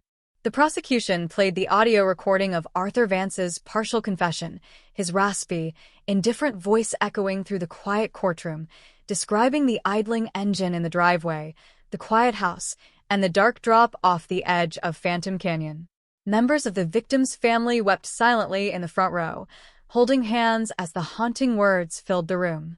When Vance cross-examined Detective Miller, she attempted to construct a theory of police coercion, arguing that Vance had been exhausted, confused, and fed details of the crime scene by investigators during the high-pressure interrogation. "Isn't it true, Detective Miller?" Vance cross-pressed, her tone sharp and accusatory, "that you were under immense professional pressure to deliver a suspect after reviving a 14-year-old cold case?" "My only pressure," Miller responded calmly, her voice echoing clearly through the microphone, "was to find the truth for a family that had been waiting in the dark since 1999. Arthur Vance was not fed details. He knew the pocket watch was stopped at 9:42 p.m. before we ever showed him the photograph. He knew the structural layout of the fissure in Phantom Canyon, a detail that was never released to the public, never printed in news reports, and unknown to modern search teams until his own words guided us to the ridge." Vance Cross stood silent for a long moment, unable to counter the sheer weight of the fact. She slowly sat down at the defense table. On October 24, 2013, after less than 4 hours of deliberation, the jury returned to the courtroom. The verdict was unanimous, guilty of first-degree murder, kidnapping, and aggravated robbery. Arthur Vance sat impassive as the judge delivered the sentence, life in prison without the possibility of parole, ensuring he would spend the remainder of his natural life behind the cold steel bars of a maximum security state facility. As officers escorted Vance out of the courtroom in heavy chains, he did not glance back at the gallery, nor did he look at the television cameras recording his final exit. The predator who had operated in the quiet shadows of the mountains had been stripped of his power, brought down by a microscopic trace of skin left behind on a cold December night 14 years before. Outside the courthouse steps, beneath a brilliant blue Colorado sky, Detective Sarah Miller stood alongside the victim's family as they addressed the crowd of reporters. The long, terrifying winter of uncertainty that had gripped Teller County since 1999 was finally over. The truth had won, brought out of the darkness by modern science, unwavering dedication, and a forgotten piece of evidence that refused to stay silent. The gavel's sharp strike in the courtroom signaled the formal end of the trial, but within the law enforcement community and the halls of forensic science, the case was far from over. Case 99-4108 was no longer just a local tragedy or a resolved docket. It had overnight transformed into a landmark precedent studied across the country. In police academies, forensic seminars, and cold case units from Quantico to Sacramento, the conviction of Arthur Vance was held up as a masterclass in how cutting-edge touch DNA technology could resurrect cases previously written off as completely unsolvable. For Detective Sarah Miller, the immediate aftermath of the verdict brought an unexpected sense of stillness. The wall of whiteboards in her office, once covered in black marker timelines, maps of Phantom Canyon, and crime scene photographs, was finally erased. The physical evidence boxes, including the leather key fob and the silver pocket watch, were systematically cataloged for long-term secure archival in state archives. Yet, as the intense adrenaline of the trial dissolved, a new, far more quiet responsibility took its place. In early 2014, Miller was tasked with cataloging and reevaluating dozens of other unsolved cold case files across the state that had accumulated over the previous 30 years. The conviction of Arthur Vance had proven that physical evidence, once deemed worthless by 1990s standards, could hold the key to uncovering the truth. The breakthrough in Teller County had unlocked a powerful new blueprint for justice. Cold cases were no longer dead ends. They were simply waiting for technology and fresh eyes to decode them. Miller spent months sitting in regional evidence vaults, opening dusty cardboard boxes that had been untouched since the 1970s, 1980s, and 1990s. She looked at old clothing, steering wheels, door handles, and personal effects with a completely transformed perspective. The realization was profound. Perpetrators who had walked away decades ago believing they had committed the perfect crime had unwittingly left behind invisible biological signatures. Time, which had once been a killer's greatest ally, was now running in reverse. Meanwhile, behind the heavy steel doors of the Sterling Correctional Facility, Arthur Vance adjusted to a life stripped of freedom, control, and secrecy. Stripped of his ability to hide behind the vast, quiet wilderness of the Rocky Mountains, Vance was now confined to an 8-by-10-foot concrete cell. He was isolated not by choice, as he had been in his Cripple Creek cabin, but by the absolute authority of the state. During his early months in prison, state investigators from neighboring jurisdictions, including New Mexico, Utah, and Wyoming, attempted to interview Vance regarding other unresolved cold cases that matched his commercial trucking routes during the late 1990s. The pattern of his behavior in Colorado hinted strongly at a predatory lifestyle that may not have been limited to a single tragic night in Teller County. Detectives sat across from him in prison visiting rooms, laying out maps of remote highways and missing persons flyers from across the West. Yet, true to his arrogant, detached nature, Vance remained entirely tight-lipped.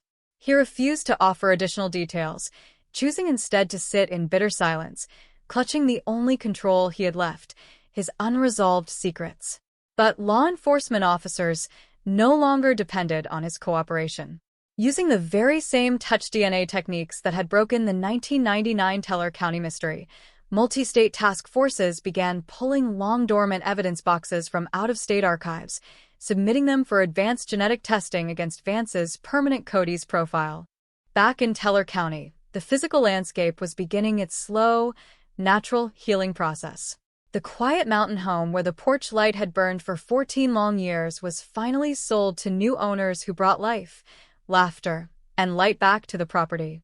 The shadow that had hung over the valley since that cold December evening in 1999 was gradually lifting. Residents no longer looked at their neighbors with quiet, agonizing suspicion.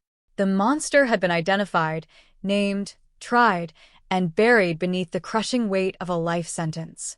On a cold afternoon in late 2014, marking the 15-year anniversary of the disappearance, a small, private memorial service was held on the high ridge overlooking Phantom Canyon.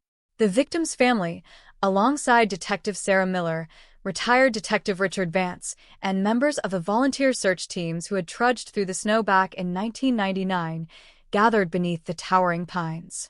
A permanent granite memorial stone was placed near the edge of the ridge, overlooking the vast, quiet valley below. It bore no references to the crime, no mention of the trial, and no record of the dark years that had passed in between. It simply bore a name, dates, and an inscription carved deep into the stone. Returned from the shadows, forever remembered, finally at peace. As the wind howled down from the snow-capped peaks of Teller County, sweeping through the aspen trees and across the granite cliffs, it no longer carried the heavy, suffocating silence of an unanswered question. The mountain's secret had been broken. Justice had been delivered not by chance, but by an unyielding refusal to forget, and a microscopic piece of forgotten leather that had carried the truth across 15 years of darkness. The years immediately following the conviction of Arthur Vance brought a profound shift in the wider landscape of American law enforcement, turning the small precinct in Teller County into a beacon of modern investigative technique. Detective Sarah Miller found herself at the center of an unexpected national dialogue. Law enforcement agencies from across the globe, struggling with their own cold case backlogs, sought her expertise on how to audit forgotten evidence lockers. What had been a localized tragedy in 1999 was now serving as a master blueprint for solving the unsolvable. In early 2016, Miller established the Regional Cold Case Evidence Initiative, a specialized division dedicated exclusively to re-evaluating physical items collected prior to the advent of high-sensitivity genetic sequencing. The core philosophy of the initiative was simple yet revolutionary. No item was too mundane, too degraded, or too old to be completely written off. Steering wheels, door handles, watch straps, shoelaces, and plastic zippers, objects touched for mere fractions of a second during a violent struggle, were retrieved from climate-controlled vaults across the state and subjected to advanced low-copy number PCR amplification. Among the hundreds of files brought out of storage was a forgotten 1997 missing persons case from neighboring Fremont County. A young woman's abandoned vehicle had been found along an isolated stretch of Highway 50, its driver's side door left open to the night air, eerily echoing the scene in Teller County 2 years later. For nearly 2 decades, investigators had suspected a local transient, but the case had stalled completely due to a lack of physical footprints or eyewitness accounts. Equipped with the refined protocols developed during the Vance investigation, Miller's team retrieved the original steering wheel cover and gear shift knob from the Fremont County evidence locker. Using hypersensitive touch DNA extraction, forensic technicians isolated microscopic skin cell fragments embedded deep within the synthetic rubber of the gear shift. The resulting profile was submitted directly into Cody's. Within 72 hours, the system flashed a definitive hit: Arthur Vance. The revelation hit the law enforcement community like a second thunderbolt. Arthur Vance was not a single-time offender driven by a moment of panic on a snowy December night in 1999. He was an active, methodical serial predator who had used the vast, unforgiving expanse of the Colorado high country as his personal hunting grounds throughout the late 1990s. The forgotten piece of leather key fob in Teller County had done far more than solve one family's nightmare. It had unspooled the carefully hidden track record of a monster who had operated in the shadows for years. When confronted in prison with the undeniable genetic evidence from the 1997 Fremont County case, Vance maintained his cold, impassive posture. Sitting behind the thick, reinforced glass of the Sterling Correctional Facility visiting room, wearing his orange state jumpsuit, he looked down at the new indictment papers presented by prosecutors. He did not yell, protest, or attempt to offer an alibi. He simply raised his cold, gray eyes to Detective Miller and murmured, "It seems your machines remember things better than I do." He subsequently entered a guilty plea to additional charges of first-degree murder and kidnapping, accepting another consecutive life sentence without the possibility of parole. For the family of the 1997 victim, who had endured nearly 20 years of unanswered questions and agonizing silence, the unexpected resolution was a long overdue closure, a closure made possible entirely because a young detective refused to let a dusty cardboard box in Teller County remain forgotten. As the decade drew toward a close, the story of Case 99 to 4108 was featured in major legal journals, forensic documentaries, and criminological textbooks worldwide. The phrase "the leather key fob precedent" became standard terminology in criminal justice programs, illustrating the profound intersection of patient detective work, technological evolution, and meticulous evidence preservation. It demonstrated that while human memory may fade, witnesses may pass away, and physical tracks in the snow will inevitably melt, the microscopic physical truth left at a crime scene remains an unyielding, permanent witness.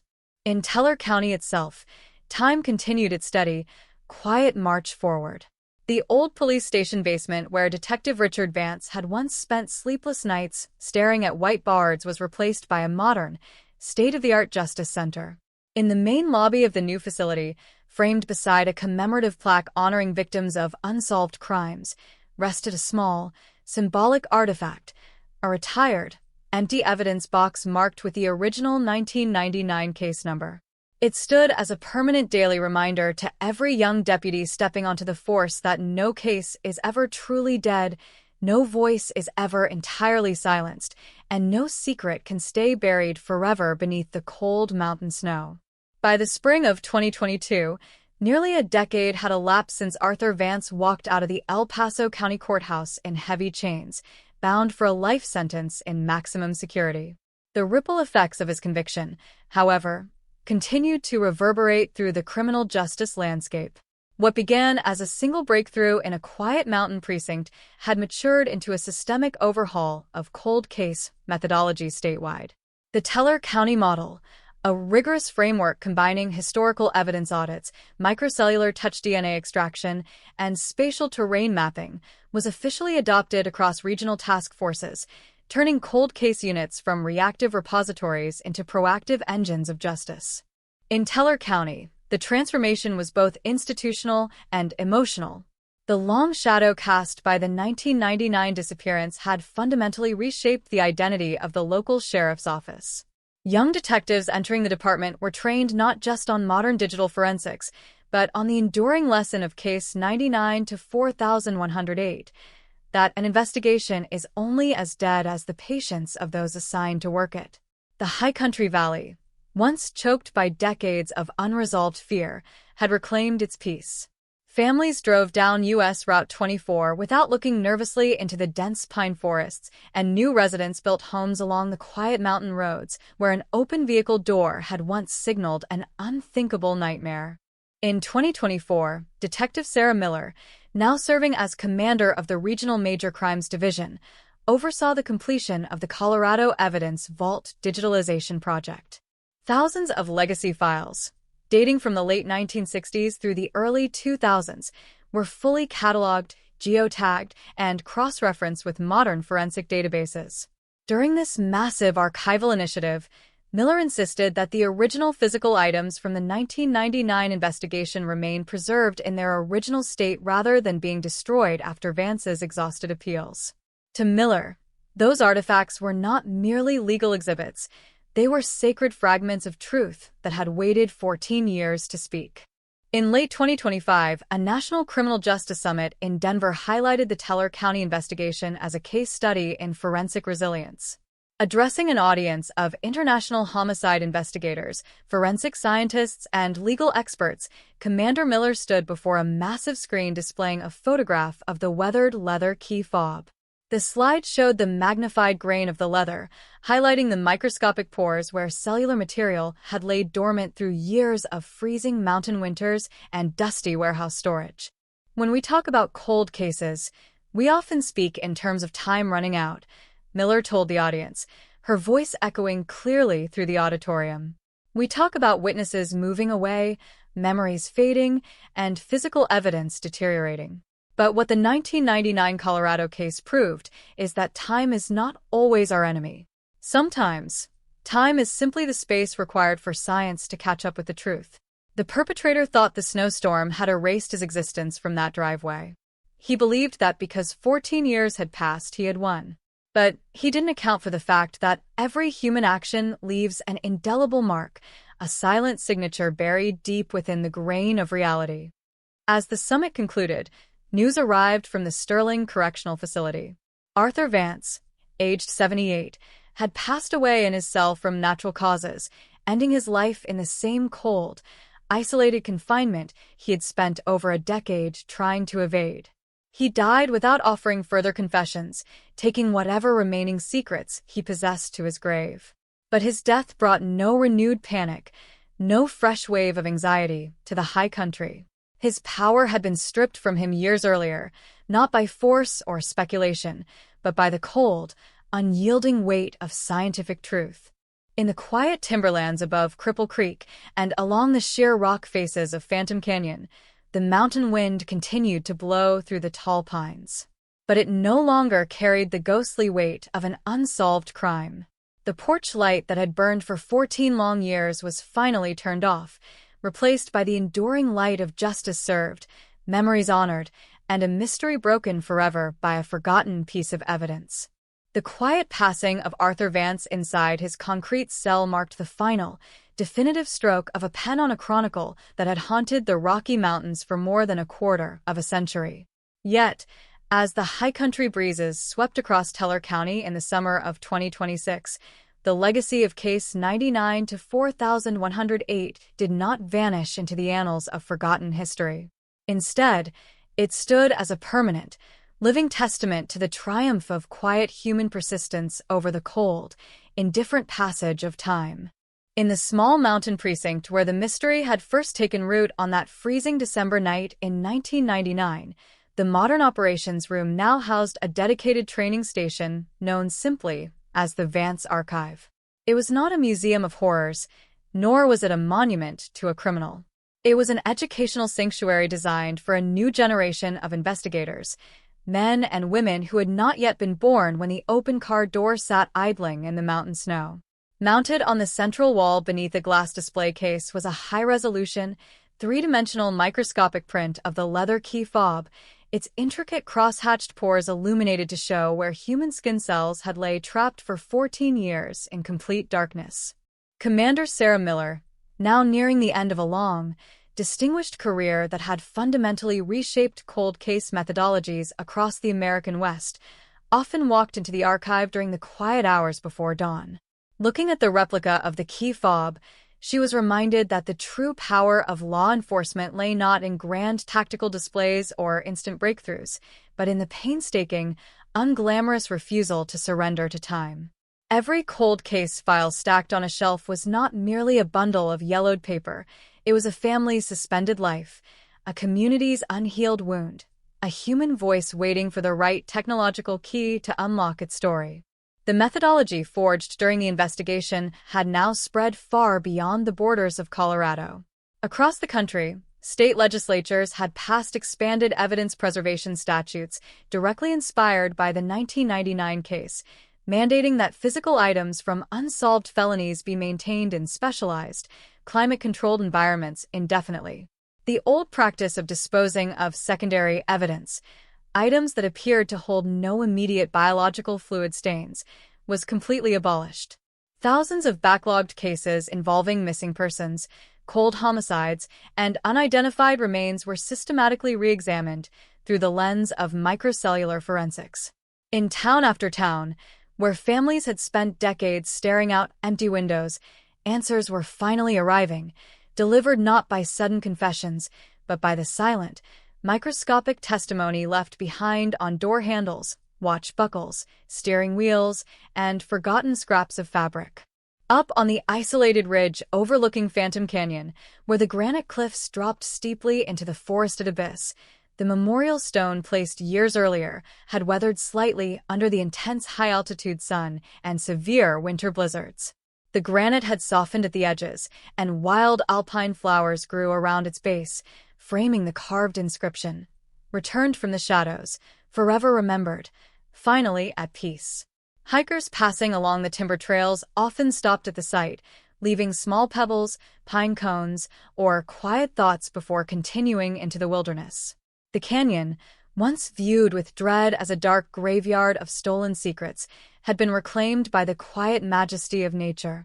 The story that had begun with a flickering porch light, a half-filled coffee mug, and a pair of reading glasses on a wooden table had finally reached its complete, absolute resolution. The snow that fell over Teller County every winter no longer felt like a shroud burying evil beneath its weight. It was simply the natural cycle of the high country, clean and pure. The monster who had believed he could slip into the night and outrun justice had been proven wrong by a single, microscopic truth that outlasted his arrogance. The silence that now rested over the mountains was no longer the heavy, suffocating silence of an unsolved crime, nor the terrifying quiet of a mystery left in the dark. It was the deep, serene silence of closure, a stillness that belonged to a community healed, a family at peace, and a justice system that had proven, beyond any shadow of a doubt, that no secret is buried so deep that the truth cannot bring it home. As the summer of 2026 deepened across the high country, the legacy of the Teller County investigation reached an unprecedented milestone that extended far beyond the realm of criminal justice and into the fabric of American legal history. The comprehensive case study built around Case 99 to 4108 was officially enshrined into the permanent curriculum of the Federal Bureau of Investigation's National Academy in Quantico, Virginia. For decades, forensic instruction had relied on classic benchmark cases focused on fingerprints, bloodstain pattern analysis, or early-generation nuclear DNA profiling. But the Colorado case represented something entirely new, a masterclass in forensic endurance, demonstrating how the convergence of patient detective work, microscopic genetic retrieval, and persistent evidence preservation could break open a cold case that had laid dormant across decades.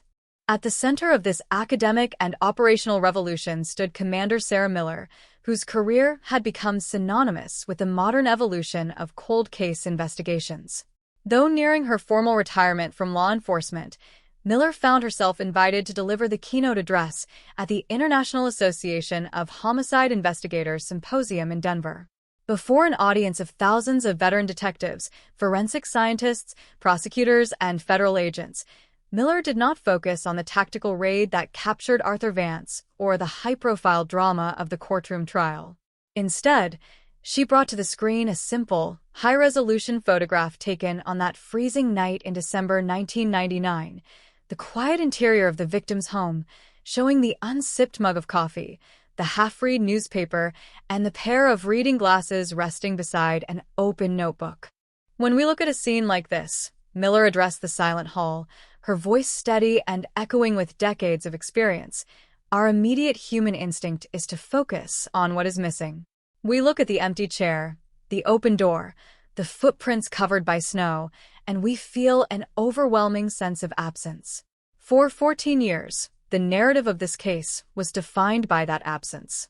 People believed the perpetrator was a phantom because he left no blood, no fingerprints, and no signs of forced entry. But the true lesson of Teller County is that absolute absence in a physical world is an illusion. Every human action, no matter how swift, calculated, or cautious, creates an exchange of material reality. Miller transitioned the slide to display the microscopic, three-dimensional rendering of the leather key fob, the forgotten piece of evidence that had broken the silence. The offender did not leave a bloody palm print on the wall or drop a weapon in the driveway. He did something far more ordinary. He grabbed a key fob to turn off an idling engine. In that single, split-second movement of physical effort, he pressed his genetic signature deep into the porous matrix of the leather. He walked away believing the winter storm was his accomplice, that the mountains would guard his secret forever. But he forgot that while human memory is fragile, the physical world retains the truth until we develop the eyes to see it. The impact of Miller's work continued to resonate far beyond the lecture halls. Across Colorado and throughout neighboring mountain states, the Teller County protocols were now fully operational. Specialized forensic units equipped with low copy number PCR technology and advanced genetic genealogy mapping routinely audited long-dormant evidence lockers, pulling thousands of dusty boxes from storage shelves. The results were staggering. In town after town where cold cases had cast long, agonizing shadows over communities for 20, 30, or 40 years, long-dormant mysteries were systematically solved.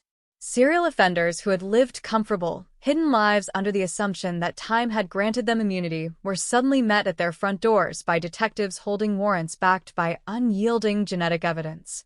In Teller County itself, the quiet rhythm of mountain life moved forward with a sense of restored peace.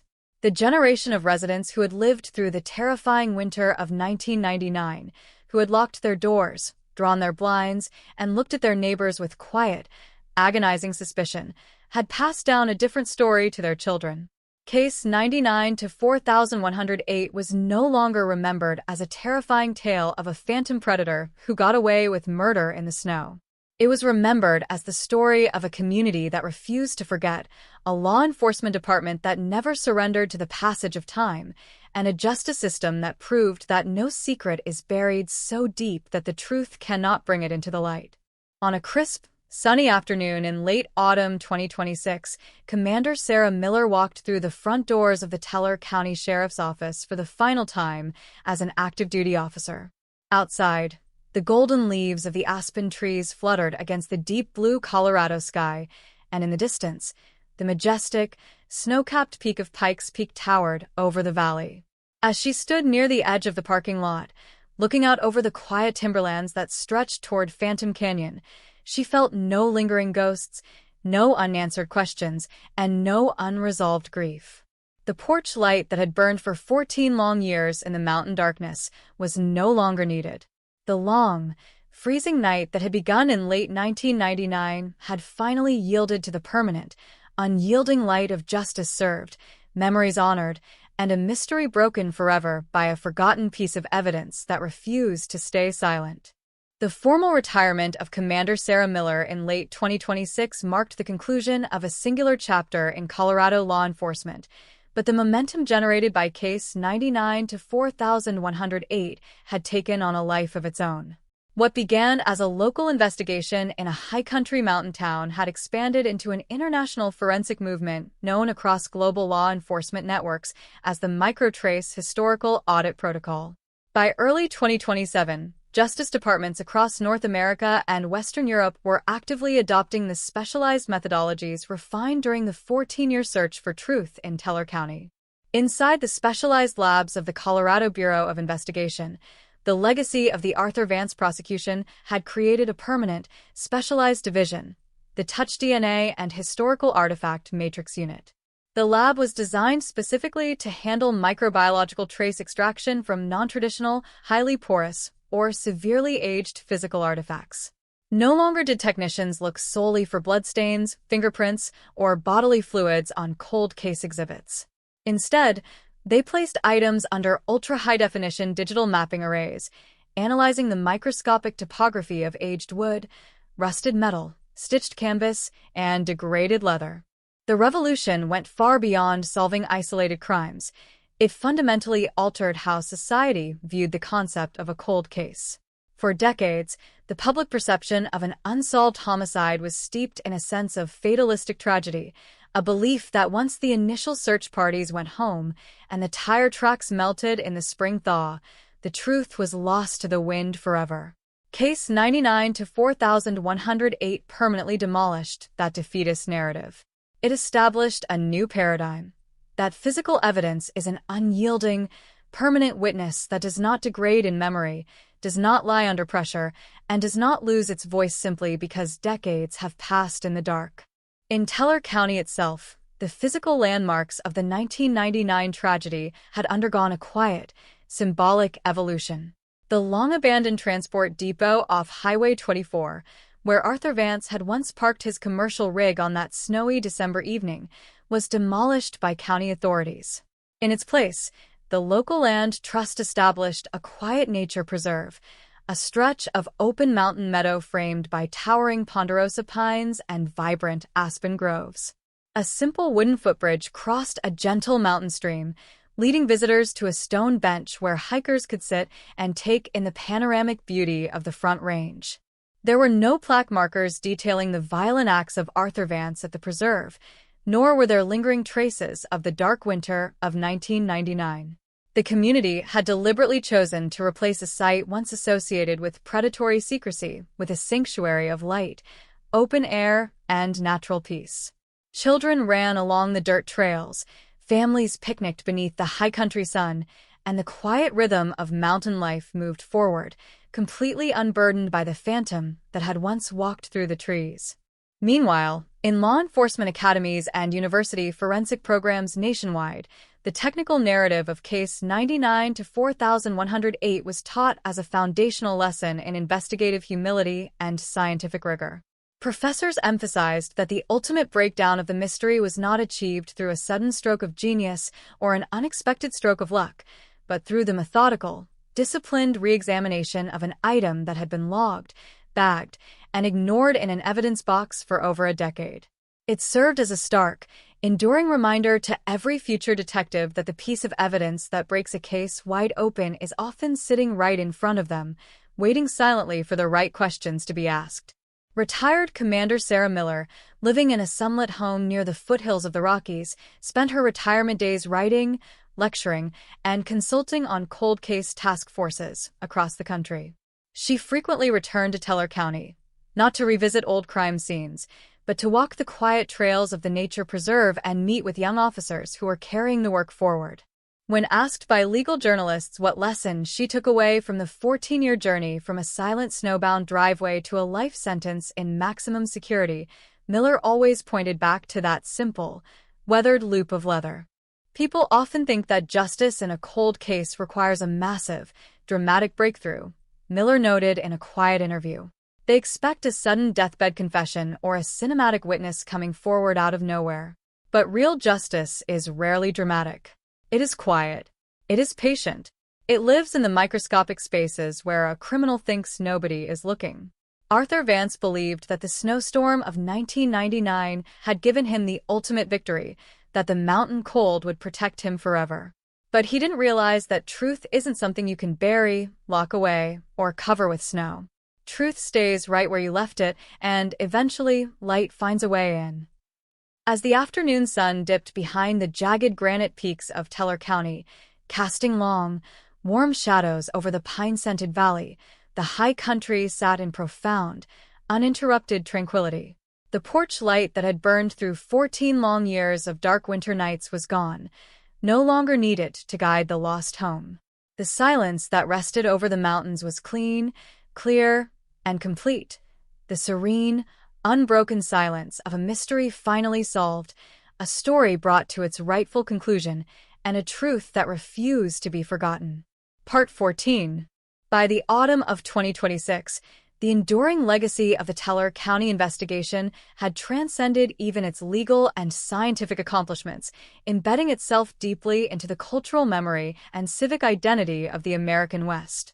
The story of Case 99-4108, once defined by a chilling mystery, a quiet mountain home, and a dark stretch of snowy highway, had evolved into an iconic symbol of human resilience, moral clarity, and the relentless pursuit of truth. In major metropolitan areas across Colorado, regional law enforcement agencies unveiled the finalized nationwide framework for the Microtrace Historical Audit Protocol. The program, directly birthed from the breakthroughs of the Arthur Vance investigation, was now fully integrated into the federal judicial infrastructure. Special task forces equipped with state-of-the-art mobile laboratories were dispatched across state lines, systematically auditing forgotten evidence, warehouses from rural sheriff offices in Montana to urban police precincts in Chicago. Thousands of long-dormant cardboard boxes, once left to accumulate dust in subterranean storage vaults, were unsealed, re-examined, and processed through hypersensitive touch DNA extraction arrays. The human impact of this technological and procedural awakening was staggering. In dozens of small towns and urban neighborhoods across the country, families who had spent 20, 30, or 40 years locked in an agonizing state of suspended grief, were finally receiving the phone calls they had long stopped expecting. Old murder files were closed not with rubber stamps of unsolved resignation, but with concrete arrest warrants and definitive DNA matches. Serial predators who had lived for decades under the delusion that the passage of time had granted them absolute immunity were confronted on their doorsteps by officers holding evidence generated by microscopic biological traces left behind decades earlier. In Teller County itself, the atmosphere of autumn 2026 was one of quiet, profound renewal. The high country valley, framed by the towering peak of Pikes Peak and carpeted with vibrant golden aspens, no longer carried the dark, suffocating weight of an unresolved tragedy. The generations of local residents who had lived through the panic of late 1999, who had locked their doors, peered through drawn blinds, and harbored quiet suspicions about their neighbors, had passed down a completely transformed story to the youth of the community. Case 99-4108 was no longer spoken of as a cautionary tale about a monster in the dark. It was told as an uplifting narrative of unyielding dedication, scientific brilliance, and a community's refusal to allow a loved one to be erased from memory. At the Teller County Sheriff's Office, the newly dedicated Vance Archive served as a quiet center of learning and reflection for visiting law enforcement professionals from around the globe. Detectives, forensic pathologists, and legal scholars walked past the glass display housing the microscopic three-dimensional rendering of the leather key fob, gaining a profound appreciation for the meticulous discipline required to solve cold cases. The message inscribed on the wall of the archive was simple: the passage of time does not weaken the truth, it merely waits for the eyes that can see it. On a quiet evening in late October 2026, as a crisp autumn frost settled over the mountain timberlands, a small gathering took place near the nature preserve where Arthur Vance's old transport depot had once stood. Members of the local community, retired law enforcement officers including former Detective Richard Vance, and current investigators gathered under the clear, starlit mountain sky. There were no dramatic speeches or loud presentations. Instead, a simple lantern was lit and placed on the wooden footbridge crossing the mountain stream, a quiet, symbolic gesture honoring the victims of unsolved crimes and celebrating the light that had finally brought an end to 14 years of dark winter silence. Retired Commander Sarah Miller stood at the edge of the clearing, watching the soft glow of the lantern reflect off the gentle current of the stream. Looking out over the serene, pine-scented landscape, she realized that the journey that had begun with an open car door idling in a snowbound driveway in December 1999 had finally reached its ultimate, beautiful destination. The mystery had been broken. The predator had been brought to justice. The missing had been brought home. The mountain wind swept gently through the tall ponderosa pines, carrying away the last lingering whispers of fear and doubt. The snow that would soon fall over Teller County would no longer cover a terrifying secret. It would simply grace a landscape at peace. The porch light that had burned for 14 long years in the cold mountain darkness was permanently extinguished, replaced forever by the enduring, unyielding light of justice, memory, and truth. The arrival of 2027 brought a quiet, reflective stillness to the high country of Teller County. Nearly 15 years had passed since a microscopic skin cell embedded in a forgotten piece of leather broke open an investigation that had once seemed hopelessly cold. What had begun as an unsolved disappearance on a freezing December night in 1999 was now widely regarded as a watershed moment in the annals of global jurisprudence. The case had evolved from a localized tragedy into a permanent fixture of legal history, forever altering how humanity extracts truth from the physical remnants of the past. Across the United States, the legislative legacy of the Teller County Protocols reached full maturity. State after state passed comprehensive microtrace mandates, requiring law enforcement agencies to maintain secure, permanent storage for every piece of physical evidence collected in unadjudicated felony investigations, regardless of size or perceived significance. The old days of clearing evidence lockers due to physical space limitations were officially brought to an end. Massive, centralized digital forensic vaults, built to maintain climate control and pristine environmental integrity, were constructed across the country. In these silent halls of science, millions of physical objects, from coat buttons and door latches to shoelaces and faded receipts, sat in meticulously tracked suspension, awaiting their turn under the lens of ever-advancing genetic technology. In Quantico, the Federal Bureau of Investigation dedicated a new specialized research wing to touch DNA profiling and cellular-level spatial reconstruction, naming its inaugurating lecture series after the 1999 Colorado investigation. Legal scholars, criminalists, and bioethicists gathered to study the profound philosophical implications of the case, that physical objects act as impartial, immutable recording devices of human conduct. In an era dominated by digital footprints and ephemeral electronic data, the key fob precedent served as an enduring reminder that the physical world holds an unyielding, permanent memory of its own. In Teller County itself, the deep wounds left by the crime had transformed into a source of quiet strength and enduring community identity. The sharp, terrifying anxiety that once gripped the small mountain towns during the long winter months had vanished entirely. Children played freely along the timbered hillsides, and houses along U.S. Route 24 stood with unlocked gates beneath the starry skies. The story of Case 99 to 4108 was no longer spoken of in hushed, fearful whispers. It was taught as an inspiring testament to human devotion, a story of a detective who refused to surrender to time, a community that held on to hope, and a truth that refused to remain buried. At the Teller County Sheriff's Office, the room where the investigation had been launched stood quiet and modernized. Commander Sarah Miller, though retired, occasionally visited the station during her travels. On a bright afternoon in early 2027, she walked through the doors of the Justice Center to meet with the newest class of sheriff's deputies. Standing before the framed photograph of the weathered leather key fob in the lobby, she observed the young men and women who were preparing to take their oaths of office. "When you step out onto these mountain roads," Miller told them, her voice calm, clear, and filled with the wisdom of a lifetime spent chasing the truth, "you will encounter cases that test your patience, your strength, and your faith in justice. You will find scenes that seem completely silent, where it feels like the answers have vanished into the wind. But always remember what happened right here in Teller County. Remember that no crime scene is ever truly empty, no story is ever truly over, and no voice is ever permanently silenced. The truth is patient.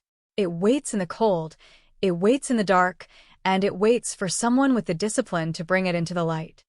Outside the Justice Center, the sun began to dip behind the snow-capped peak of Pikes Peak, casting long, golden rays across the vast expanse of the Colorado Rockies. The high country wind swept gently through the tall ponderosa pines, whispering softly through the valleys and over the quiet meadows of Phantom Canyon. There were no ghosts lingering in the shadow of the cliffs, no lingering fears along the highway, and no unanswered questions left in the cold. The 14-year night that had fallen over Teller County on that freezing December evening in 1999 had finally come to its complete, absolute, and beautiful end.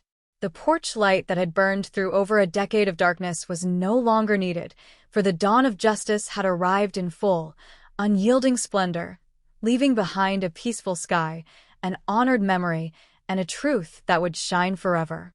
By the summer of 2027, the regional landscape of Teller County had fully absorbed the quiet closure that had taken nearly 3 decades to secure. The narrative of Case 99 to 4108, once an agonizing open wound in the heart of the Colorado high country, had achieved a rare, complete equilibrium within the history of American criminal justice. What had begun on a frigid December evening in 1999 as a bewildering disappearance had transformed, through relentless scientific rigor and sheer human persistence, into a global gold standard for cold case resolution. The impact of the investigation extended far beyond the quiet pine forests of the Front Range. Across the United States, judicial districts formally established the Vance-Miller Protocols, a legal and scientific mandate ensuring that trace evidence analysis was never restricted by the age of a file or the apparent insignificance of an item.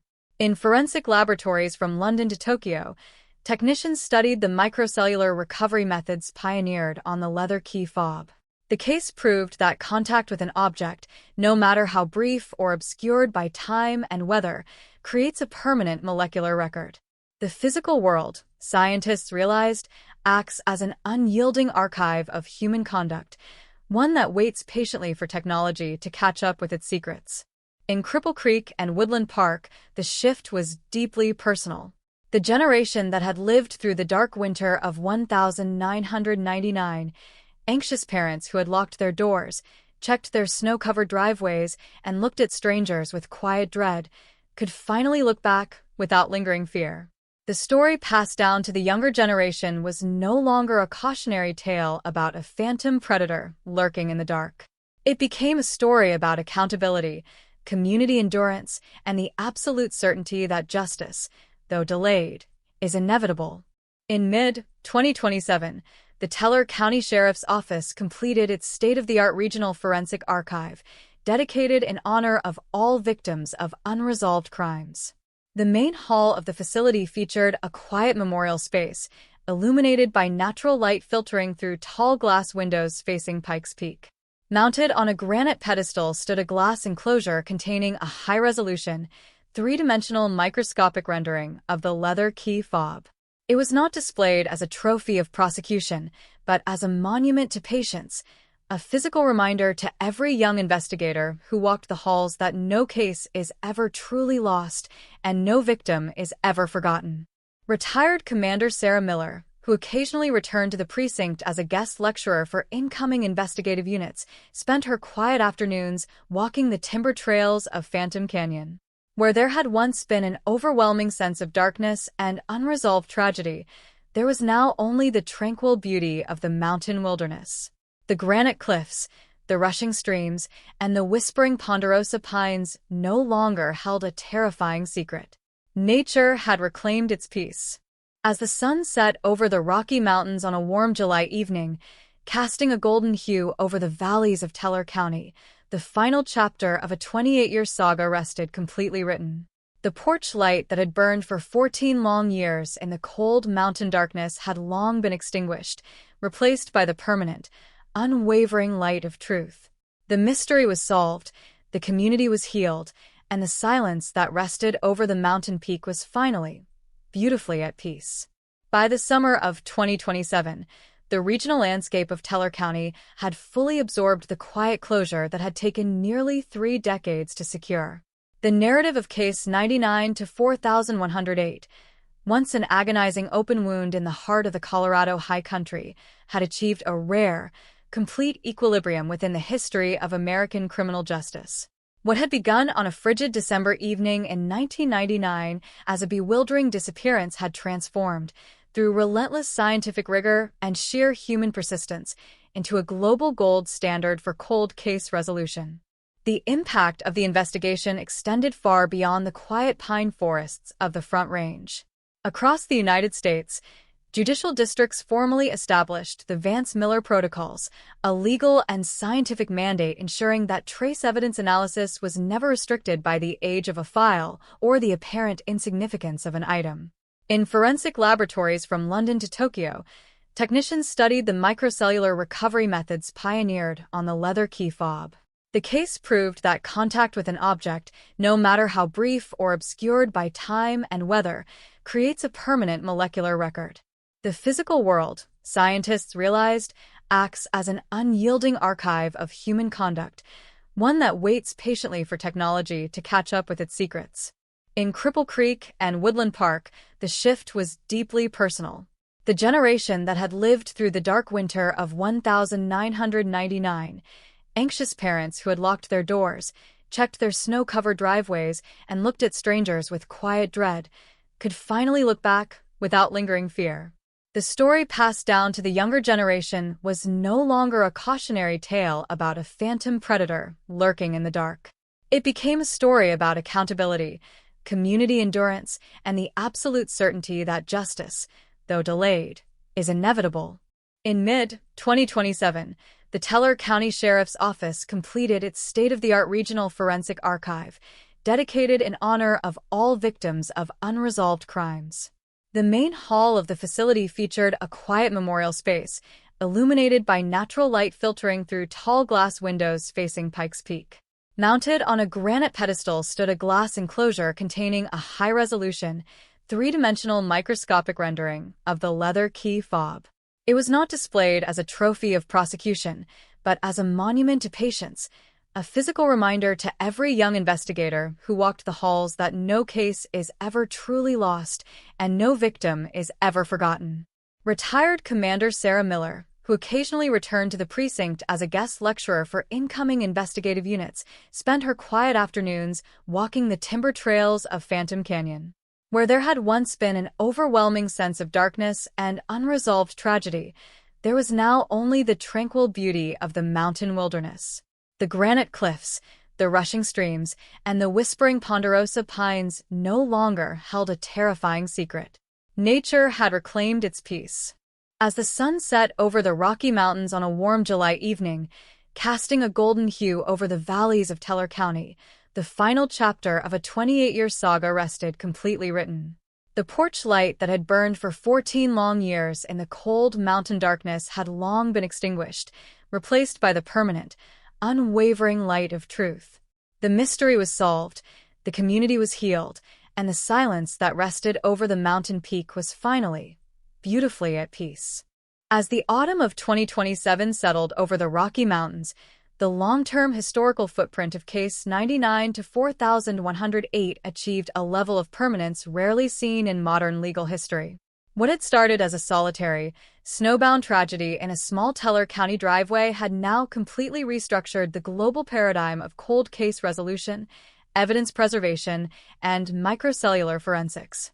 Across the international law enforcement community, the investigative arc of the Arthur Vance case became the standard benchmark for training forensic genealogists, homicide detectives, and cold case prosecutors. Major police agencies across Europe, Australia, and North America established dedicated trace artifact auditing units, directly modeled after the specialized division founded in Colorado. These units operated on a singular, uncompromising directive: no piece of physical evidence, regardless of how small, degraded, or seemingly insignificant, was ever to be declared utterly void of investigative value. In the United States, the federal government officially authorized the establishment of the National Microtrace Forensic Repository in Quantico, Virginia. Designed as a centralized sanctuary for microscopic evidence profiles, the facility archived digitized touch DNA maps from tens of thousands of unsolved cold cases spanning more than 6 decades. At the entrance of the institute stood a bronze plaque engraved with a quote taken directly from Commander Sarah Miller's landmark 2025 Denver address: "Time is not our enemy. It is simply the space required for science to catch up with the truth." Back in Teller County, the physical and emotional landscape had achieved a profound, lasting serenity. The small mountain towns of Woodland Park, Divide, and Cripple Creek, once gripped by an agonizing 14-year cloud of fear and suspicion, had fully reclaimed their sense of quiet sanctuary. Families who built homes along the winding roads off U.S. Route 24 no longer looked toward the dense timberlines with apprehension. The open car door in the snow, the idling engine, and the flickering porch light were no longer symbols of unresolved horror. They had been transformed into historical touchstones of human perseverance and justice. In late 2027, the local Historical Society and the Teller County Sheriff's Office jointly published an extensive archival record of the investigation, titled The Silent Witness: The Leather Key Fob and the Transformation of Modern Forensics. The document was distributed to universities, legal libraries, and police academies nationwide, detailing every step of the 14-year journey from the initial night of the disappearance in December 1999 to the final breakthrough extraction in 2013, the trial, and the sweeping legislative reforms that followed. Retired Commander Sarah Miller, now spending much of her time mentoring young women entering federal law enforcement and forensic science, made her routine autumn visit to the Regional Justice Center in Woodland Park. Standing in the sunlit lobby near the glass display case housing the high-resolution microscopic print of the leather key fob, she watched a group of newly recruited deputies taking a guided tour of the facility. The young officers stood in silent reverence as their instructor detailed the mechanics of the touch DNA extraction that had brought Arthur Vance to justice after 14 years of unearned freedom. Miller did not step forward to interrupt or claim credit. She simply watched from the shadows, a faint smile gracing her face. She knew that the true victory of Case 99 to 4108 was not found in headlines, medals, or personal accolades, but in the fact that a new generation of investigators was stepping into the world equipped with the knowledge, patience, and resolve to ensure that no victim would ever be forgotten. Late that afternoon, Miller drove up the winding, dirt access roads leading to the high ridge overlooking Phantom Canyon. The autumn breeze was crisp and clear, carrying the rich scent of pine and damp earth across the valley. Below, the mountain streams glistened under the bright golden rays of the setting sun, cutting through the granite cliffs where secrets had once laid buried in the cold shadow of the mountains. She walked slowly along the trail to the stone memorial resting beneath the tall ponderosa pines. The wild alpine flowers that had bloomed during the summer were fading into the soil, preparing for the coming winter snow. Miller placed her hand gently against the smooth, weathered surface of the granite stone, looking out over the vast, peaceful expanse of the high country. There was no longer any lingering grief in the wind, no ghostly silence hanging over the canyon, and no unanswered questions waiting in the dark. The monster who had believed he could slip into the night had been completely defeated by a microscopic fragment of truth that refused to be silenced. The truth had outlasted the snow, outlasted the years, and outlasted the perpetrator's lies. As twilight began to paint the sky above Pikes Peak in deep shades of purple and gold, Miller turned and walked back toward her vehicle. The winter would soon arrive, blanketing the mountains of Teller County in thick, white snow. But it would no longer feel like a shroud burying evil beneath its cold weight. It would simply be the natural, quiet grace of the high country at peace, a peace secured forever by an unyielding commitment to justice, an unforgotten voice, and a forgotten piece of evidence that had finally brought the truth home. By the spring of 2028, the narrative arc of Case 99 to 4108 had reached an unprecedented state of total resolution, shifting from an active legal legacy into an enduring cornerstone of modern forensic philosophy.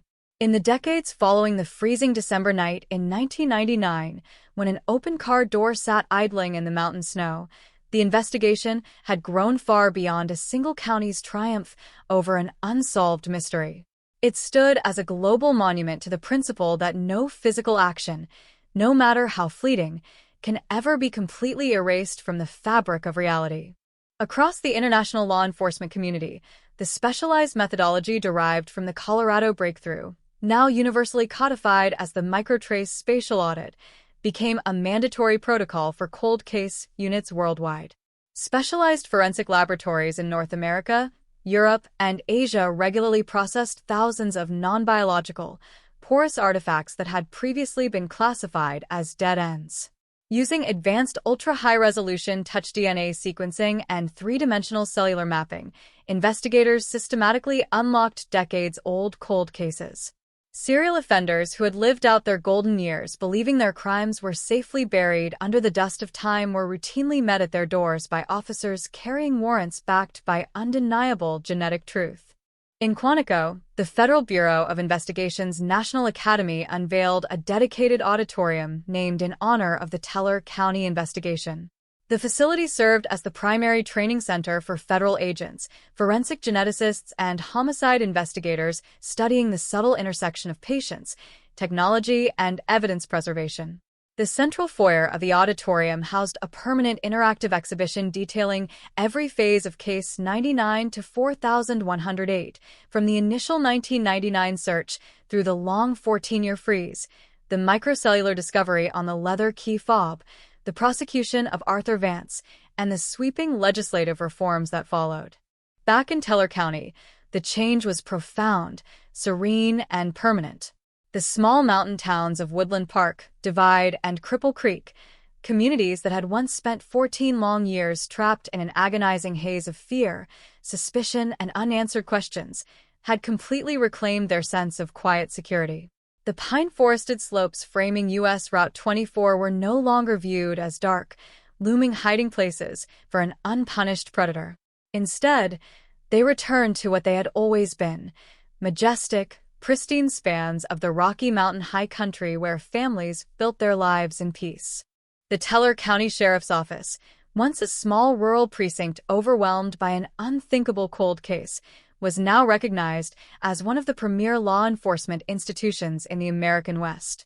The Vance Archive, located inside the main Justice Center, continued to welcome visiting investigators, legal scholars, and forensic scientists from every corner of the globe.